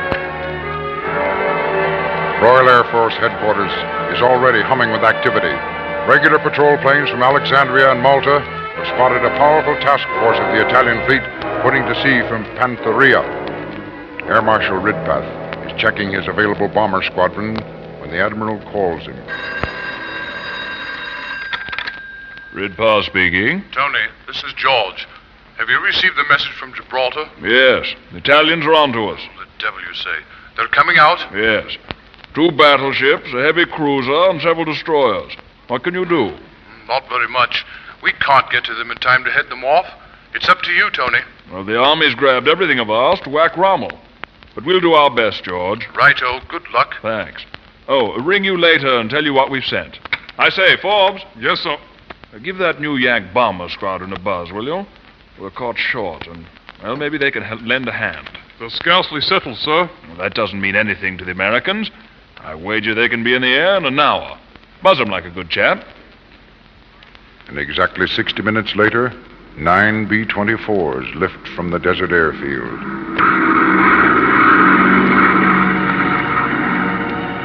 Convoys loaded with ships, troops, an enemy task force steaming to intercept them. But what is all this to Bombardier Captain Phil Langan? For Captain Langan, war is algebra, war is trigonometry, war is a target caught on the ground glass and hairlines of a scientific miracle called the Norden bombsight. Captain Langan sprawls in the nose of the big deadly bomber and looks down at 400 square miles of the Mediterranean. Hey, Prof. Prof. Yes, Benny. Major DeKalb just called me on the radio phone. We're about 80 miles from the enemy task force. He wants you to pick the level of attack for the squadron. And we're to be the first plane to smack them. What level shall I give him? Tell Major DeKalb I think we should reserve judgment until the target is actually sighted. If I were to express it algebraically, I'd say that... Never mind, Prof. The Major just wants plain English. I'll tell him. Plain English. There's nothing plainer than a mathematical equation. Hey, Prof. Just a moment, Benny. Now, what is it? Major says hurry up. He's got to report our bombing level to the British. They're going to send some torpedo planes in. Fighters from Malta, too. Fighters? Oh, Lord, do I always have to contend with fighters? They'll be Spitfires, Prof. They'll help us fight off those Machias and Smithies. They're a nuisance. They set up a turbulence and a lateral wash. Couldn't Major DeKalb ask the British to keep those Spitfires away? I'll find out. Spitfires, wild hooligans. They think nothing of diving past a man's wing just as he's leveled on a target. Hey, Prof. Yes? The old man says he's very sorry, but he can't hurt the Britishers' feelings. And he still wants to know at what level you think it's best to bomb. I shall tell him at the earliest possible moment. This is no time for snap judgment. Okay, Professor.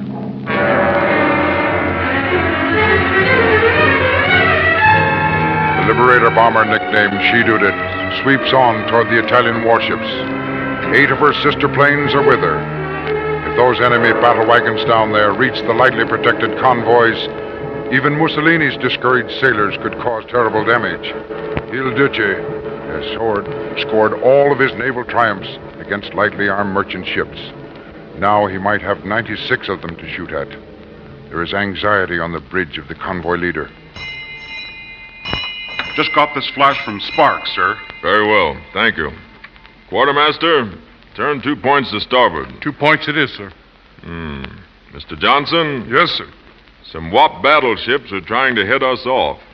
Malta reports them on this course here. Only 2 hours steaming from us, sir. Yeah, that's right. Are we getting any help? Well, they sent out some of our heavy bombers and a few British torpedo planes. It might be enough if they catch them in time, and if they hit them. I'm afraid that's a big if, sir. Yeah. Mr. Johnson, I think we'd better give the convoy the attack warning. Have all ships acknowledge and be ready to scatter. Aye, aye, sir.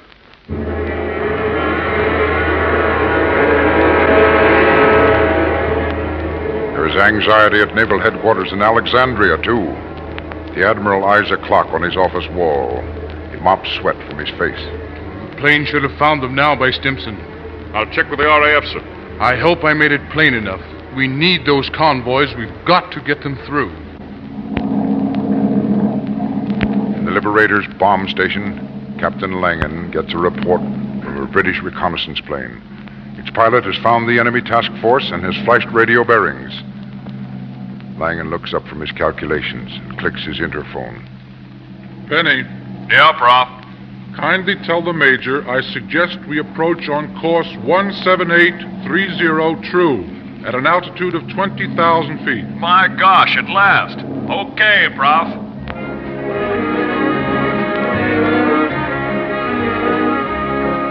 Bombardier Langan removes his oxygen mask and wipes his glasses.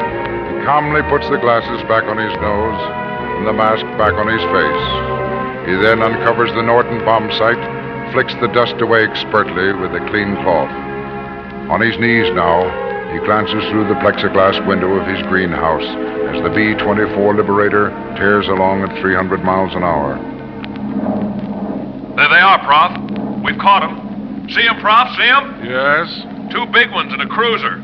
And 6 destroyers. Yes, I see them, Benny. Tell the Major that I suggest we slow down to an airspeed of 225. Uh-oh. They see us. They're shooting. Here come their fighters. Smithies. Dozens of them. Gunners. All gunners. Wipe your eyes. Wipe your eyes. Prof. Prof. Yes, Benny? You okay? Why shouldn't I be okay? I thought maybe that last Did Major DeKalb accept my suggestion? Yeah. I'm down to speed now, but...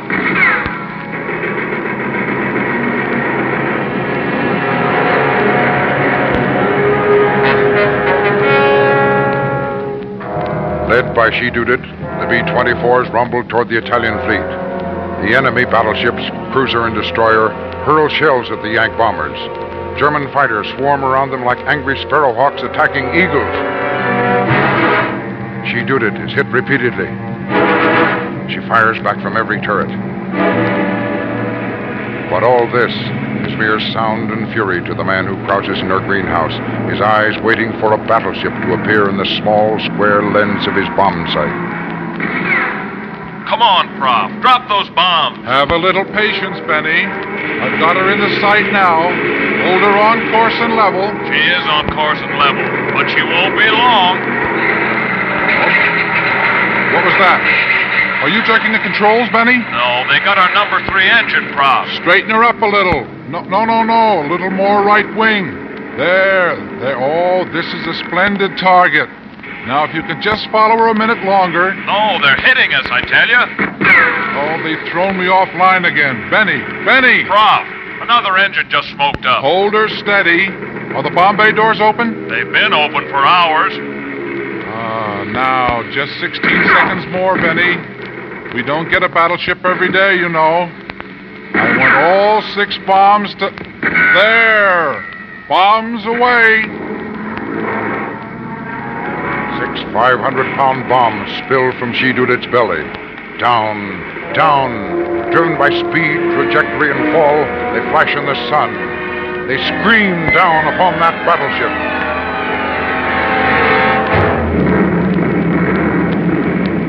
Flame and steel spurt upward from the battle wagon's deck and superstructure. A stack collapses. A turret is wrenched aside as if by a mighty hand. The bridge goes up. 6 hits. 6 perfect hits. The battleship is done for. She stops dead in the water. And then, in waves of 3, the other liberators blanket the rest of the Italian task force. Ah, Il Duce, you should be here. The second battleship is a smoking torch. The cruiser breaks, plunges to her grave. Destroyers bob helplessly in the typhoon of TNT and hot steel. Oh, Il Duce, why aren't you here?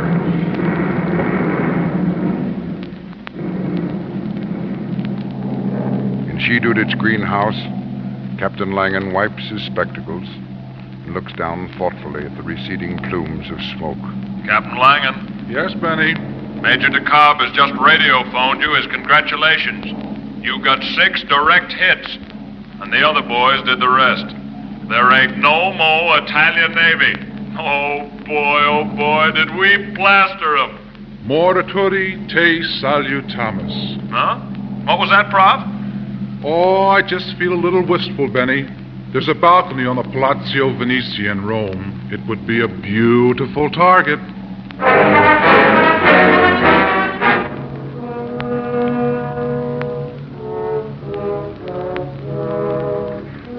Men speak of Warhawk fighters and Liberator bombing planes, of battles fought above far-off places like Guadalcanal and Kiska, Bizerte and Kunming. They speak in astonishment and pride and awe, as if it were by some miracle our air power had flung itself across alien skies to strike the foe. But these are not far-off places. They're not alien skies. To American flyers, no spot upon the globe is strange. No starry bivouac is new. No trackless path under the sun is foreign. The sky's their own republic. It was discovered through the genius of the Wrights, explored by the pioneer vision of Curtiss, Martin, Boeing, Douglas, and a host of other aerial frontiersmen. Billy Mitchell was their prophet, and bold captains like Rickenbacker and Doolittle led them on silver wings across continents and oceans until the world became a shrunken ball of dirt and water. They scoffed at time and laughed at distance. They flew on until they had carried their white star, their flag, and their dream into that new republic of the clouds. Their dream? Yes, a splendid vision of chasms bridged between nations, of peaceful commerce and ordered liberty and human brotherhood. But now, that ideal is challenged. The German brigand, the Jap pirate, the Italian scavenger are fighting American airmen in their own vast domain. They fight on the stern frontiers of God's high heaven, where only the brave may enter, and only the free men shall stay. It's eagle country. Buzzards cannot endure its sunlight or prevail against its defenders. Look upward. The buzzards are falling with broken wings and bloody eyes.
Sergeant Hal Gibney speaking. This program came to you from the West Coast.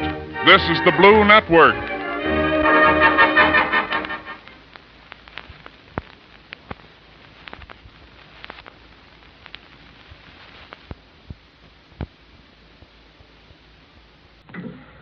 This is London. In a moment or two, listeners throughout the British Empire and in the United States of America will hear the Prime Minister, the Right Honorable Winston Churchill. Ladies and gentlemen, Mr. Churchill. 2 Sundays ago, all the bells rang to celebrate the victory of our desert army at Alamein. Here was a martial episode in British history which deserved special recognition. But the bells also carried, with their clashing, joyous peals, our thanksgiving that in spite of all our errors and shortcomings, we have been brought nearer to the frontiers of deliverance.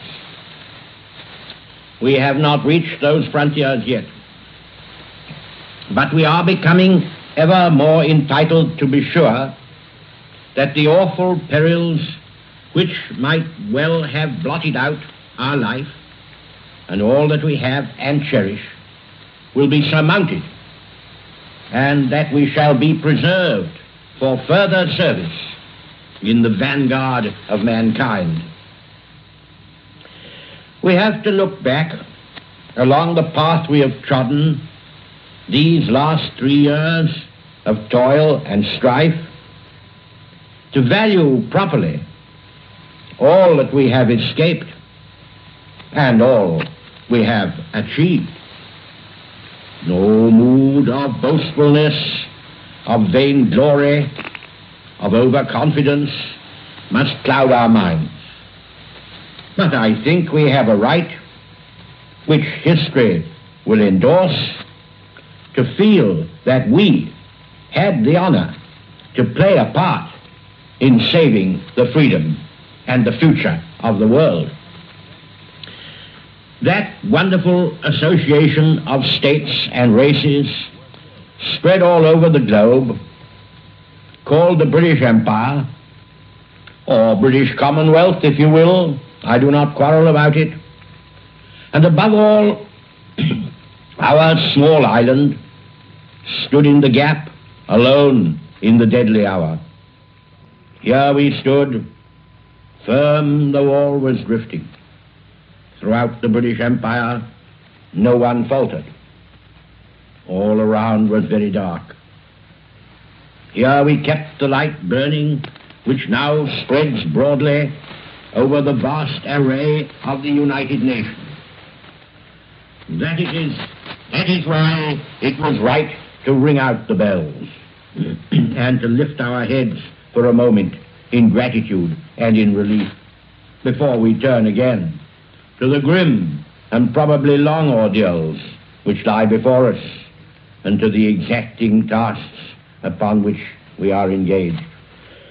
World News Today, brought to you by Continental Radio and Television Corporation, makers of Admiral Radio, America's smart set. By shortwave broadcast direct from world capitals as well as the leading news centers of our own country, CBS correspondents are waiting to bring you a complete report from the world's political and battlefronts. But first, here's John Daly with a summary of headline news as received in New York. It is clear now that the Russians look for more than the lifting of the siege of Stalingrad. They're out to smash the German armies.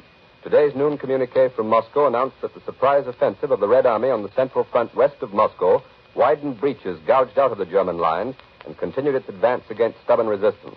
How deep the penetration is was not stated in the noon communique, but a special communique issued earlier announced a breakthrough which isolated Velika Luki, 280 miles west of Moscow and only 90 miles from the old Latvian frontier.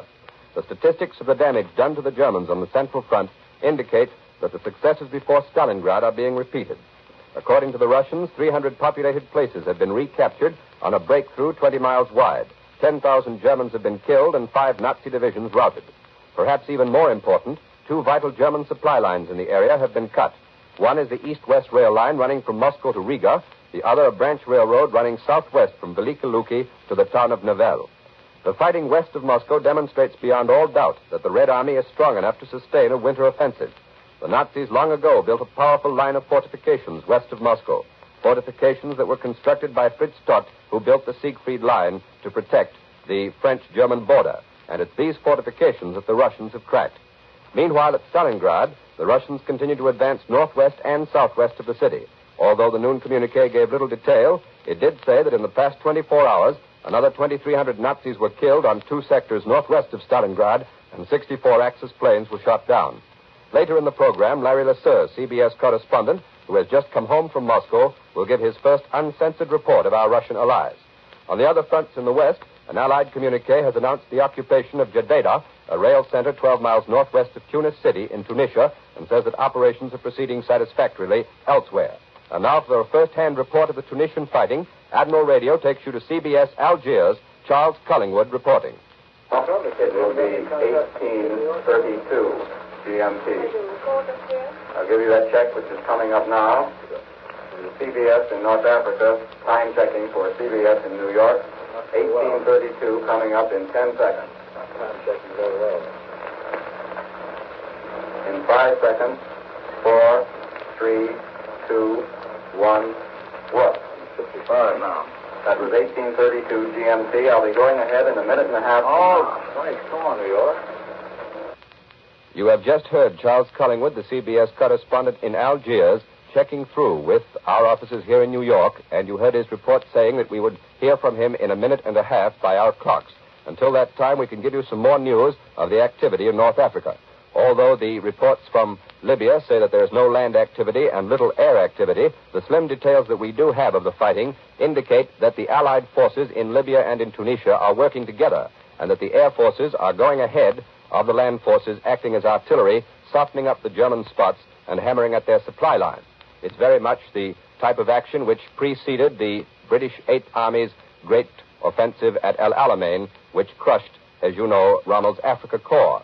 An earlier report from the CBS correspondent in Cairo said that the leaders of the two Allied forces in Africa, the forces in Libya and Tunisia, have conferred recently at General Eisenhower's headquarters, indicating that the two forces are working very closely together.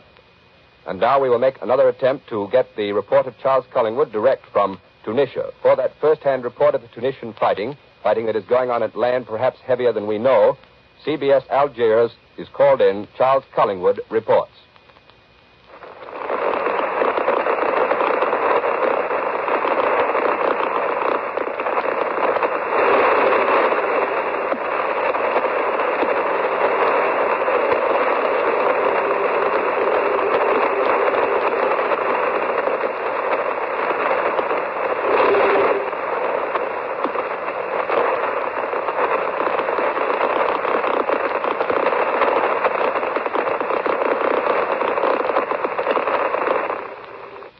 The signal from Algiers seems to have failed. Either that or technical difficulties are offering too much interference.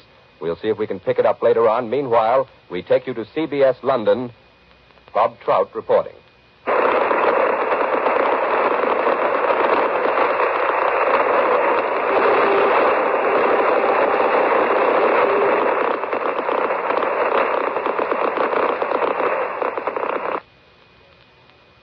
This is CBS in New York calling CBS in London. Go ahead, Bob Trout.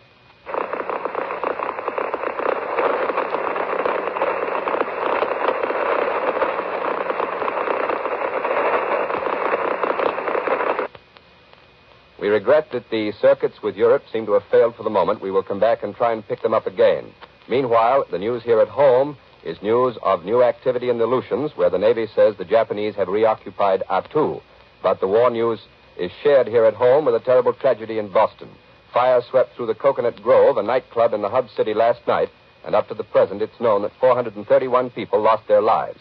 It was the third most disastrous single fire in modern history. And now, for a report from our own capital, we take you to CBS Washington, Lee White reporting. It's been evident for some time past that we're fast approaching a manpower crisis and that very little has been done to avoid it. Congress has been doing a lot of talking, but adequate legislation has yet to be drafted. Meanwhile, it appears that President Roosevelt has decided to solve at least part of the problem by reorganizing his cabinet. Rumors of the past few days have been confirmed, at least to the extent that the President has offered the Department of Labor to Harold Ickes, now Secretary of Interior. If Mr. Ickes accepts, it's understood that he would assume control of both manpower and selective service, as well as routine labor administration. Friends say that Mr. Ickes is reluctant to give up his beloved Department of Interior, especially for a job so full of dynamite as that of Labor Czar. But he will obey the orders of his Commander-in-Chief if the President sees fit to insist. If Mr. Ickes does accept, he will relieve Madam Secretary Perkins, who will probably be appointed Director of Social Security.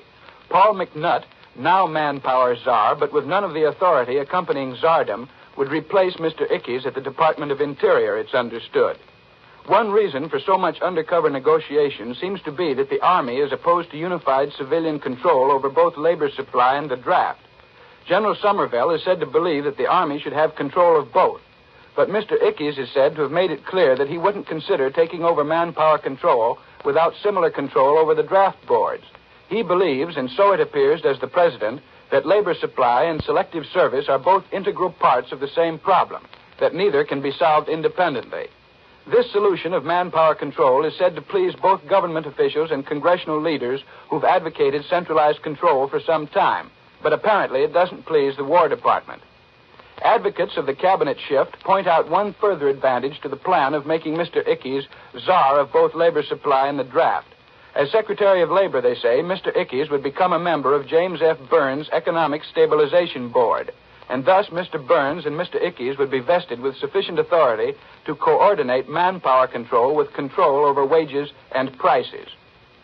As John Daly has told you, the Japanese have succeeded in reoccupying Attu Island in the Aleutians. The Navy communique gives no details, but merely reports that flying fortresses on Thanksgiving Day bombed a small cargo vessel off the island. 3 hits were scored, and the ship was sinking when last seen.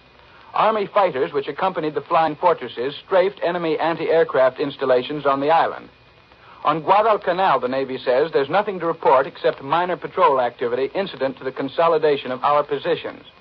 Yesterday, Solomon's time, United States aircraft carried out a night attack on enemy shipping in the Munda Bay area of the New Georgia Islands. Recently, minor enemy activity had been observed in this group, and Japanese destroyers had shelled several villages. A simultaneous War Department communique announces that Allied forces have occupied the rail center of Jeddah, only 12 miles outside Tunis, and operations are said to be proceeding satisfactorily around Mater, 25 miles south of Bizerte. Yesterday, the War Department says, we bombed the airdrome and docks at Bizerte, causing considerable damage. 10 enemy planes were shot down in dogfights over the city at a loss of only 2 planes of our own. The War Department adds that the enemy twice bombed Bonn yesterday. 3 out of a flight of 8 German bombers were destroyed, and later 1 out of 8 Italian bombers were shot down. I now return you to CBS New York and John Daly. Here in London, here in New York, we find that our circuits with Europe have been reinstated, and we will attempt to call our correspondents in Europe in for their reports. For the first of the reports from overseas, Admiral Radio calls in CBS Cairo, Winston Burdett reporting.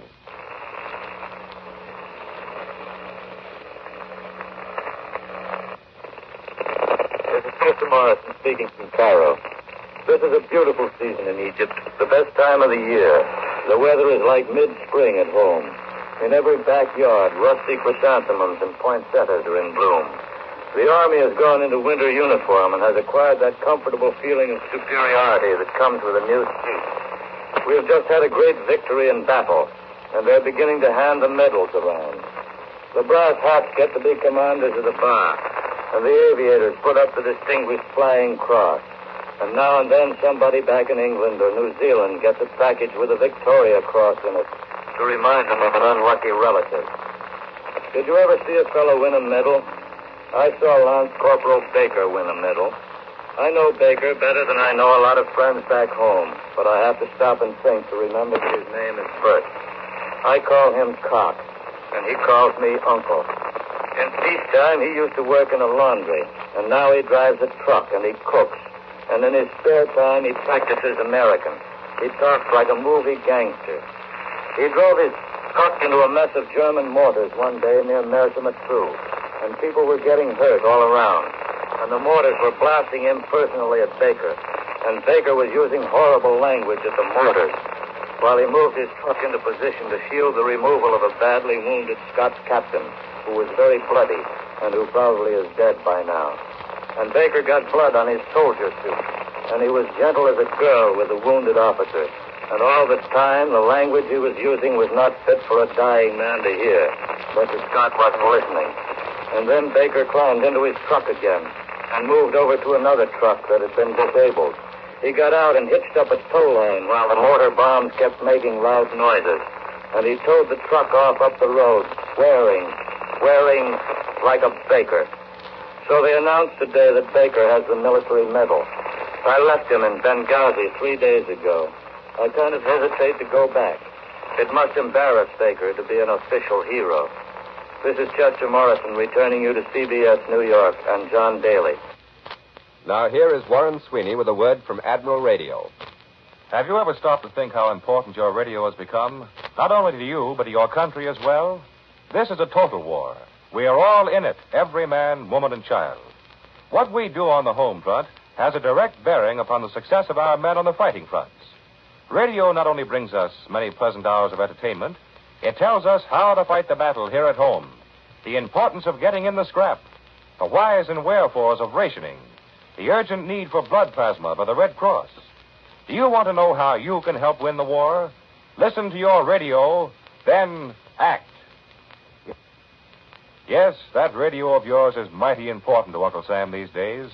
That's why Admiral dealers throughout the country are standing by to lend a helping hand when something goes wrong with it. Admiral dealers have the experience and facilities to put that radio of yours, regardless of make, back in perfect operating condition, promptly and economically. See your Admiral dealer. He's nearby, waiting and wanting to help. Now here once again, for Admiral Radio, is John Daly. While the past week did not produce any sensational developments in the Pacific, there was plenty of news of our continued offensive against the Japanese.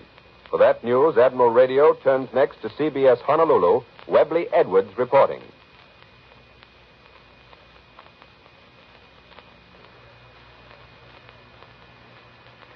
With the first anniversary of Pearl Harbor at hand, America can take new pride in her Navy as a result of the Pacific Fleet's recent major victory in the Solomons.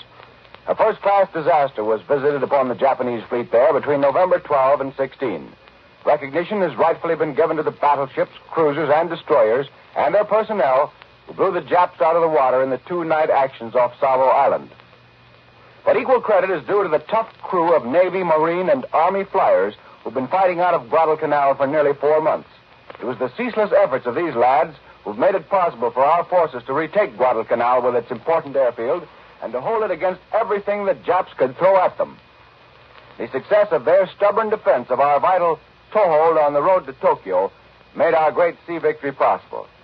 Now, the spearhead of this crew has been Lieutenant Herald Swede Larson of Birmingham, Alabama, and his pilots of Torpedo Squadron 8. He has just returned from the Solomons, where he and his men took part in every action within range of Guadalcanal since last August. He's right here beside me. Lieutenant Larson, I thought Torpedo Squadron 8 was wiped out in the attack on enemy carriers in the Battle of Midway. No, not all of us. Lieutenant Commander John Waldron, who raised us all from pups and who we all admired greatly, went in with 15 planes in that attack. The only survivor was George Gay. We also had 6 planes operating from Midway Islands, led by Lieutenant Langdon Fieberling. They made a torpedo attack in the same action and were all lost except 1 plane. Our detachment, held in reserve, was later reinforced and embarked in a carrier and sent to the Solomons. We supported the attack and occupation of the Guadalcanal-Tulagi area August 7th and 8th, and were in the carrier action against the Japs August 24th. Shortly thereafter, we were based ashore on Guadalcanal. How many attacks have you been in, Lieutenant? Our squadron has been in 40. I've been in 27. Many of these have been bombing attacks as well as torpedo attacks. How many ships have you hit, Lieutenant Larson? Our squadron has hit 14. The last one we hit was on November the 15th. Well, that was after the 2-night ship battles all around Savo Island, then. Yes, the remnants of the Jap forces were then scattered up and down the groove and trying to escape to the north. Our job was to go out and pick off the stragglers. We hit a Congo-class battleship and a transport. Some days at Guadalcanal, we didn't fly. Other days, we made as many as 8 attacks. I'd like to introduce my executive officer, Lieutenant Bruce Harwood, a very capable pilot and admirably suited to the tough flying conditions we faced at Guadalcanal. Where's your hometown, Lieutenant Harwood? Claremont, California. My wife's in Coronado. Now, what about these flying conditions Lieutenant Larson mentioned? They're not so bad. Just the usual tropical weather, lots of rain and no visibility. Plenty of mud, about half the flies and mosquitoes in the whole world. We had a lot of fun out of it. It was a pleasure to be there and to operate daily so close to the enemy. Incidentally, our gang operated out of Guadalcanal longer than any other outfit. There was almost continuous bombing and shelling, but our pilots held up in great shape.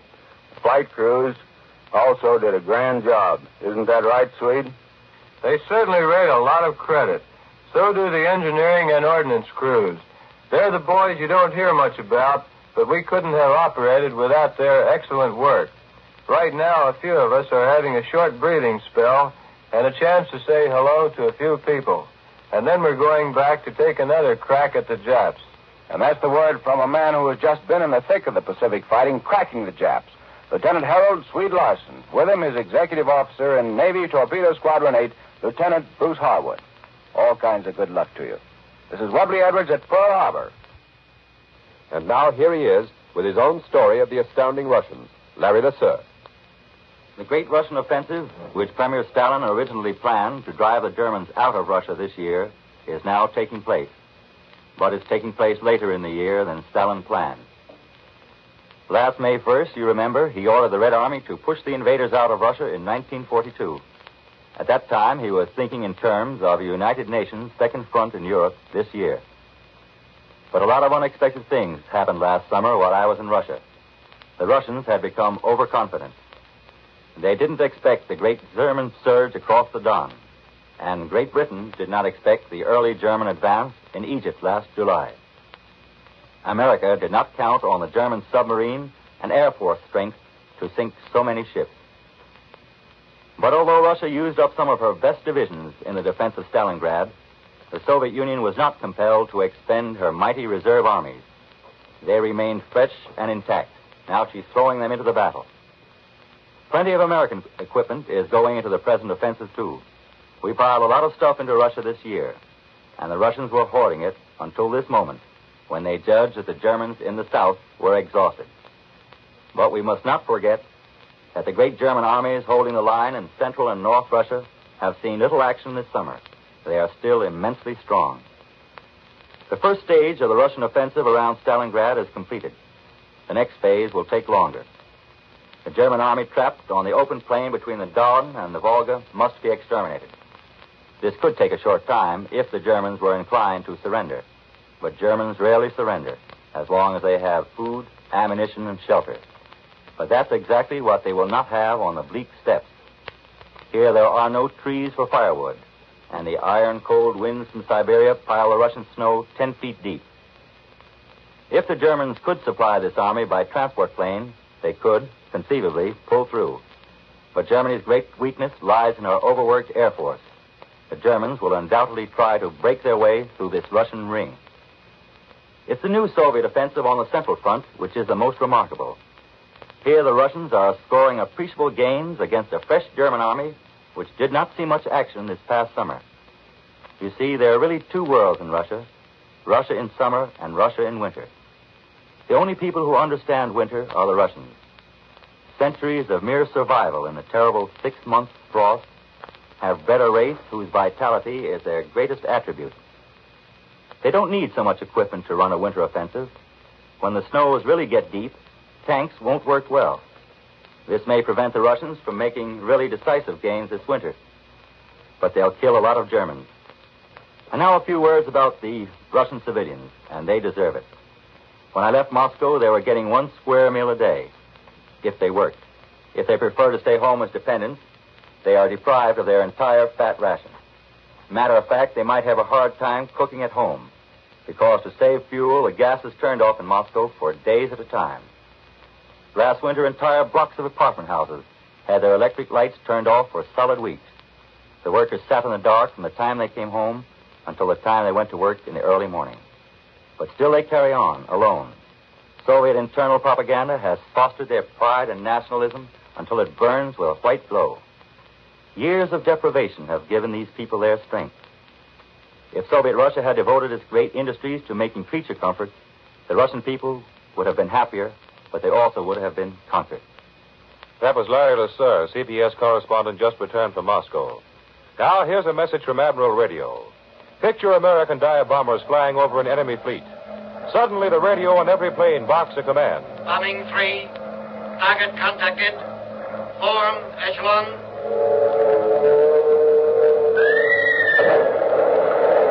1 One by one, the planes peel off, dive, release bombs, and another Jap cruiser heads for Davy Jones' locker. Today, Admiral assembly lines are building the radio equipment which makes such coordinated actions possible. Equipment that gets the message through regardless of altitude, below zero temperatures, the crushing speeds of dive bombings. Every owner of an Admiral radio has proof in his own home of Admiral dependability. Dependability that made Admiral in peacetime the world's largest manufacturer of radio phonograph combinations with automatic record changes. When victory is ours, look again to Admiral for the finest in radio entertainment. To Admiral for America's smart set. World News Today is brought to you each Sunday at this hour by Continental Radio and Television Corporation, makers of Admiral Radio, America's smart set. Be sure to listen next Sunday when Admiral will again give you World News Today by shortwave, direct from the leading news centers of the world. In spite of what you may have heard or read, this country is critically short of rubber. That, not a shortage of gasoline, is the reason for gasoline rationing. So when rationing starts Tuesday, obey the spirit as well as the letter of the law. To do so is to help your country. Always share your car and go twice as far.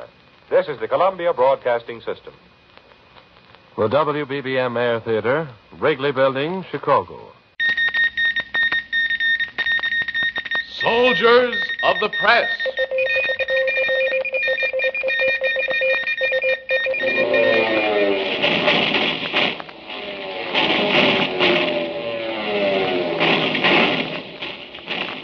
If you have any idea that all a war correspondent has to do is sit at some headquarters table and take down notes from the high command, or ride comfortably in a staff car miles behind the fighting lines, dismiss it.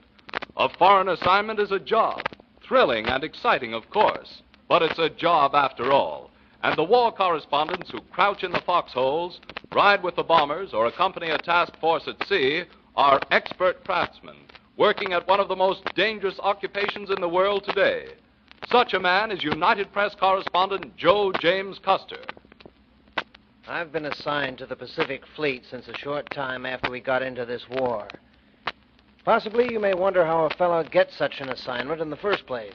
Well, to begin with, I've been a newspaper man for a good many years, in San Francisco, and later on a number of newspapers in Hawaii.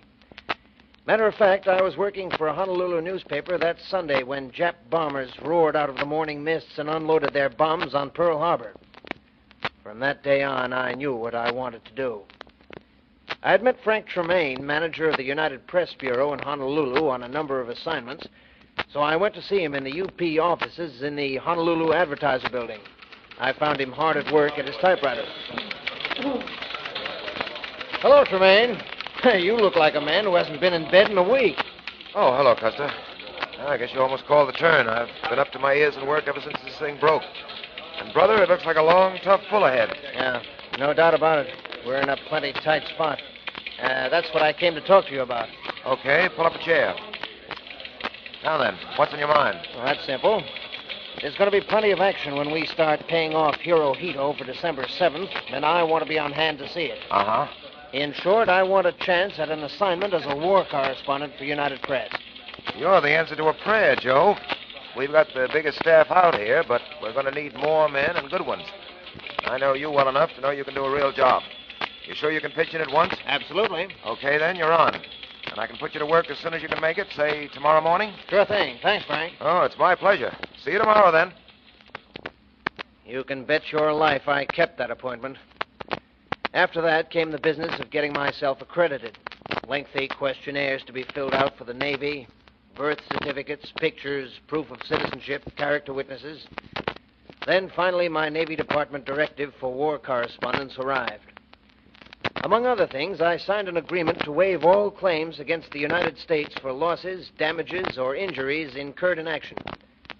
Well, I'd asked for action, and action is what I got. In just a little over 2 months after I had visited Frank Tremaine in the UP offices in Honolulu, I got a chance to go out with a Navy task force. That was a good assignment. I'm sure you'll remember the story. From the sky control of a United States aircraft carrier, I watched American planes drop tons of explosives on Marcus and Wake Islands. It was the first big counterblow our forces struck against the Japs. Yes, sir, that was action, all right. And it seemed like a whale of a story until my next sea assignment came along. Then I learned what all-out war really means. I began to have an inkling of what I was in for after we'd been out several days. The supply officer appeared at my cabin and said, The clothes in these duffel bags are for you, Mr. Custer. Yeah? Well, what are they? Hey, say, these are strange-looking duds to be handing on landlubber. Yeah? Now, they'll come in handy where we're going. Yeah, that's a point. Where are we going? We'll find out soon enough. Don't worry. Well, sounds like the real thing. Could be. Now then, first off, this bag contains your flame jacket. Now, it goes on like this. The hood here goes over your head. I see. What's it intended for? Well, some of the incendiary bombs that might be used against us throw a flame that'll take your skin off at 50 feet. The jacket and these long-sleeved cotton gloves, these dark shatterproof goggles, and this nose covering, they're all intended to protect you against that. Happy thought. But why this second bag? It looks like the same sort of outfit to me. Get a whiff of it with your nose. You'll recognize the difference. Well, I'll say. Chemically treated, aren't they? Yeah.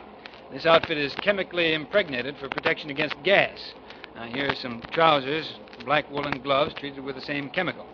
This, I think you'll recognize as a gas mask. The canister snaps on the jacket like this, the back of your neck. See? Oh, yes, here. Yeah, that's right. And here's your tin hat. This last bag is a life jacket. It looks like an overstuffed vest with a horse collar attached. Never mind how it looks. It's intended to keep your head afloat in case you're knocked out or faint during action. All sounds pretty grim. Oh, don't let that crack about fainting get you. You'll make out all right.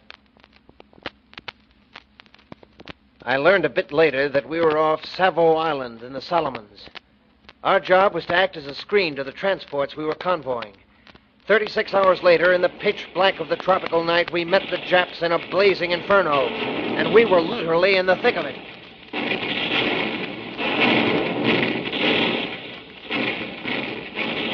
It was like sitting on a powder keg with the fuse burning shorter every minute. One after the other, in the space of 38 minutes, the Australian Canberra and the USS Quincy and Vincennes went down under the pounding of Japanese warships at point-blank range. I was aboard another U.S. ship, the Astoria. In a little more than 15 minutes of utter hell, she had been hit approximately 200 times. It was a fire. Flames amidships and below were eating their way toward her munition stores. In the closing seconds of that night battle, I saw a man spraying water on the gun deck. I kept edging forward unconsciously to see what he was doing. The Jap batteries still were firing. Suddenly... Here, lean on me. That's it. Put your arm across my shoulder. I've been hit, sailor. Take it easy now. Here, you better sit down. There. Is it bad? I can't see anything. It's my left eye, I guess. Stay put, buddy. I'll get some water for you. Here. Now let's wipe that blood off your face. Is that better? Thanks. Yes, it helps. I can see a little now with my right eye. Things seem to be quieting down a bit. Yeah, the Japs aren't firing anymore. Those explosions, our own ammunition store's going up, I guess. Look, matey, we're in a tight spot. Our ship's in a bad way. Here, slip on this life jacket. I think you'll be all right now. I'll give you a hand elsewhere. So long. Good luck. I was pretty weak from loss of blood and from shock. But with my good eye, I saw a great deal of courage and grit. Everyone who could walk and move their arms made certain that everyone else had a life jacket. They carried wounded, fought fires, and went below in search of medical supplies. They may have been scared, for no one knew how long the Astoria'd stay afloat, but not a man lost his head. I heard men calmly discussing the Astoria's prospects. The nearest island was 3 miles away, but they agreed it might prove necessary to swim for it. They were looking for every means of keeping the wounded afloat. That afternoon, a destroyer moved alongside and took off the wounded in the forecastle, about 400 men. The tin can also picked up many survivors of the Quincy and Vincennes. Captain William Greenman had been hit 11 times, but in spite of his wounds, he directed all operations during and after the battle and was among the last to leave the forecastle. He even returned with the salvage crews. The Astoria, clinging tenaciously to life, lasted until 12:45 p.m. For long hours, the uninjured members of the crew sought to save her, despite the fact that her power was off and her pumps useless. They drew water from the sea buckets and tin hats and anything else useful. A destroyer tried to take the cruiser in tow, but she was done for. The Astoria suddenly started to list to port, and the 300 men still aboard walked into the water from her slanting decks and swam to the destroyer. Soon after, a roaring underwater explosion administered the coup de grace, and she slid beneath the surface. I watched with a lump in my throat from the relief ship to which I had been transferred. Rescued sailors also were put aboard the relief ship, but instead of being grateful, they were sore as hell. They wanted to be landed on the beach to fight alongside the Marines in the Solomons. Joe James Custer wrote his dispatch describing that action en route to a South Pacific base. There he underwent a delicate operation for removal of the shell fragment which had wounded him. Still later, he underwent a second operation at Queen's Hospital in Honolulu in an effort to restore the sight of his left eye. But Joe Custer had neither the time nor the temperament to feel sorry for himself. Almost from the moment he entered Queen's Hospital, he made the lives of doctors and orderlies miserable by insisting on dictating his stories to other members of the UP Bureau in Honolulu. His spirit, his attitude, so typical of the soldiers of the press on every war front, inspired an editorial in the Honolulu Star-Bulletin. Under the heading, Heroes Without Heroics, the editor wrote, With his eyes bandaged and begoggled, Joe James Custer lies in a bed at Queen's Hospital and wonders what it's going to be like when Dr. F.J. Pinkerton takes off the last wrappings and says, Well, Joe, you can go now. Joe Custer's eyes are bandaged because down in the bloody, roaring Battle of the Solomons, a tiny fragment from a Japanese shell struck him high on the left cheek and slashed its jagged way through skin and muscles and flesh to a point behind the eyeball. Joe Custer got that searing, disabling wound because, as a correspondent of the United Press, he was on an American warship at the attack on the Solomons. Maybe this sounds like a sob story, but it isn't. Joe James Custer isn't wasting any time on sorrow for himself. He's not that kind individually, and he's one of a breed that doesn't indulge in self-pity. A hardy and uncomplaining breed with an enormous and startling fund of knowledge, much of it still secret, with the confidence of admirals and generals and the boys who fly the planes and man the guns. The toll of these correspondents already has been heavy in World War II, but they are neither discouraged nor deterred. Their job is to go where the news is breaking, see it, write it, get it out to the rest of the world. But if you think the average correspondent looks on himself as a hero, you're mistaken. That's what makes him good.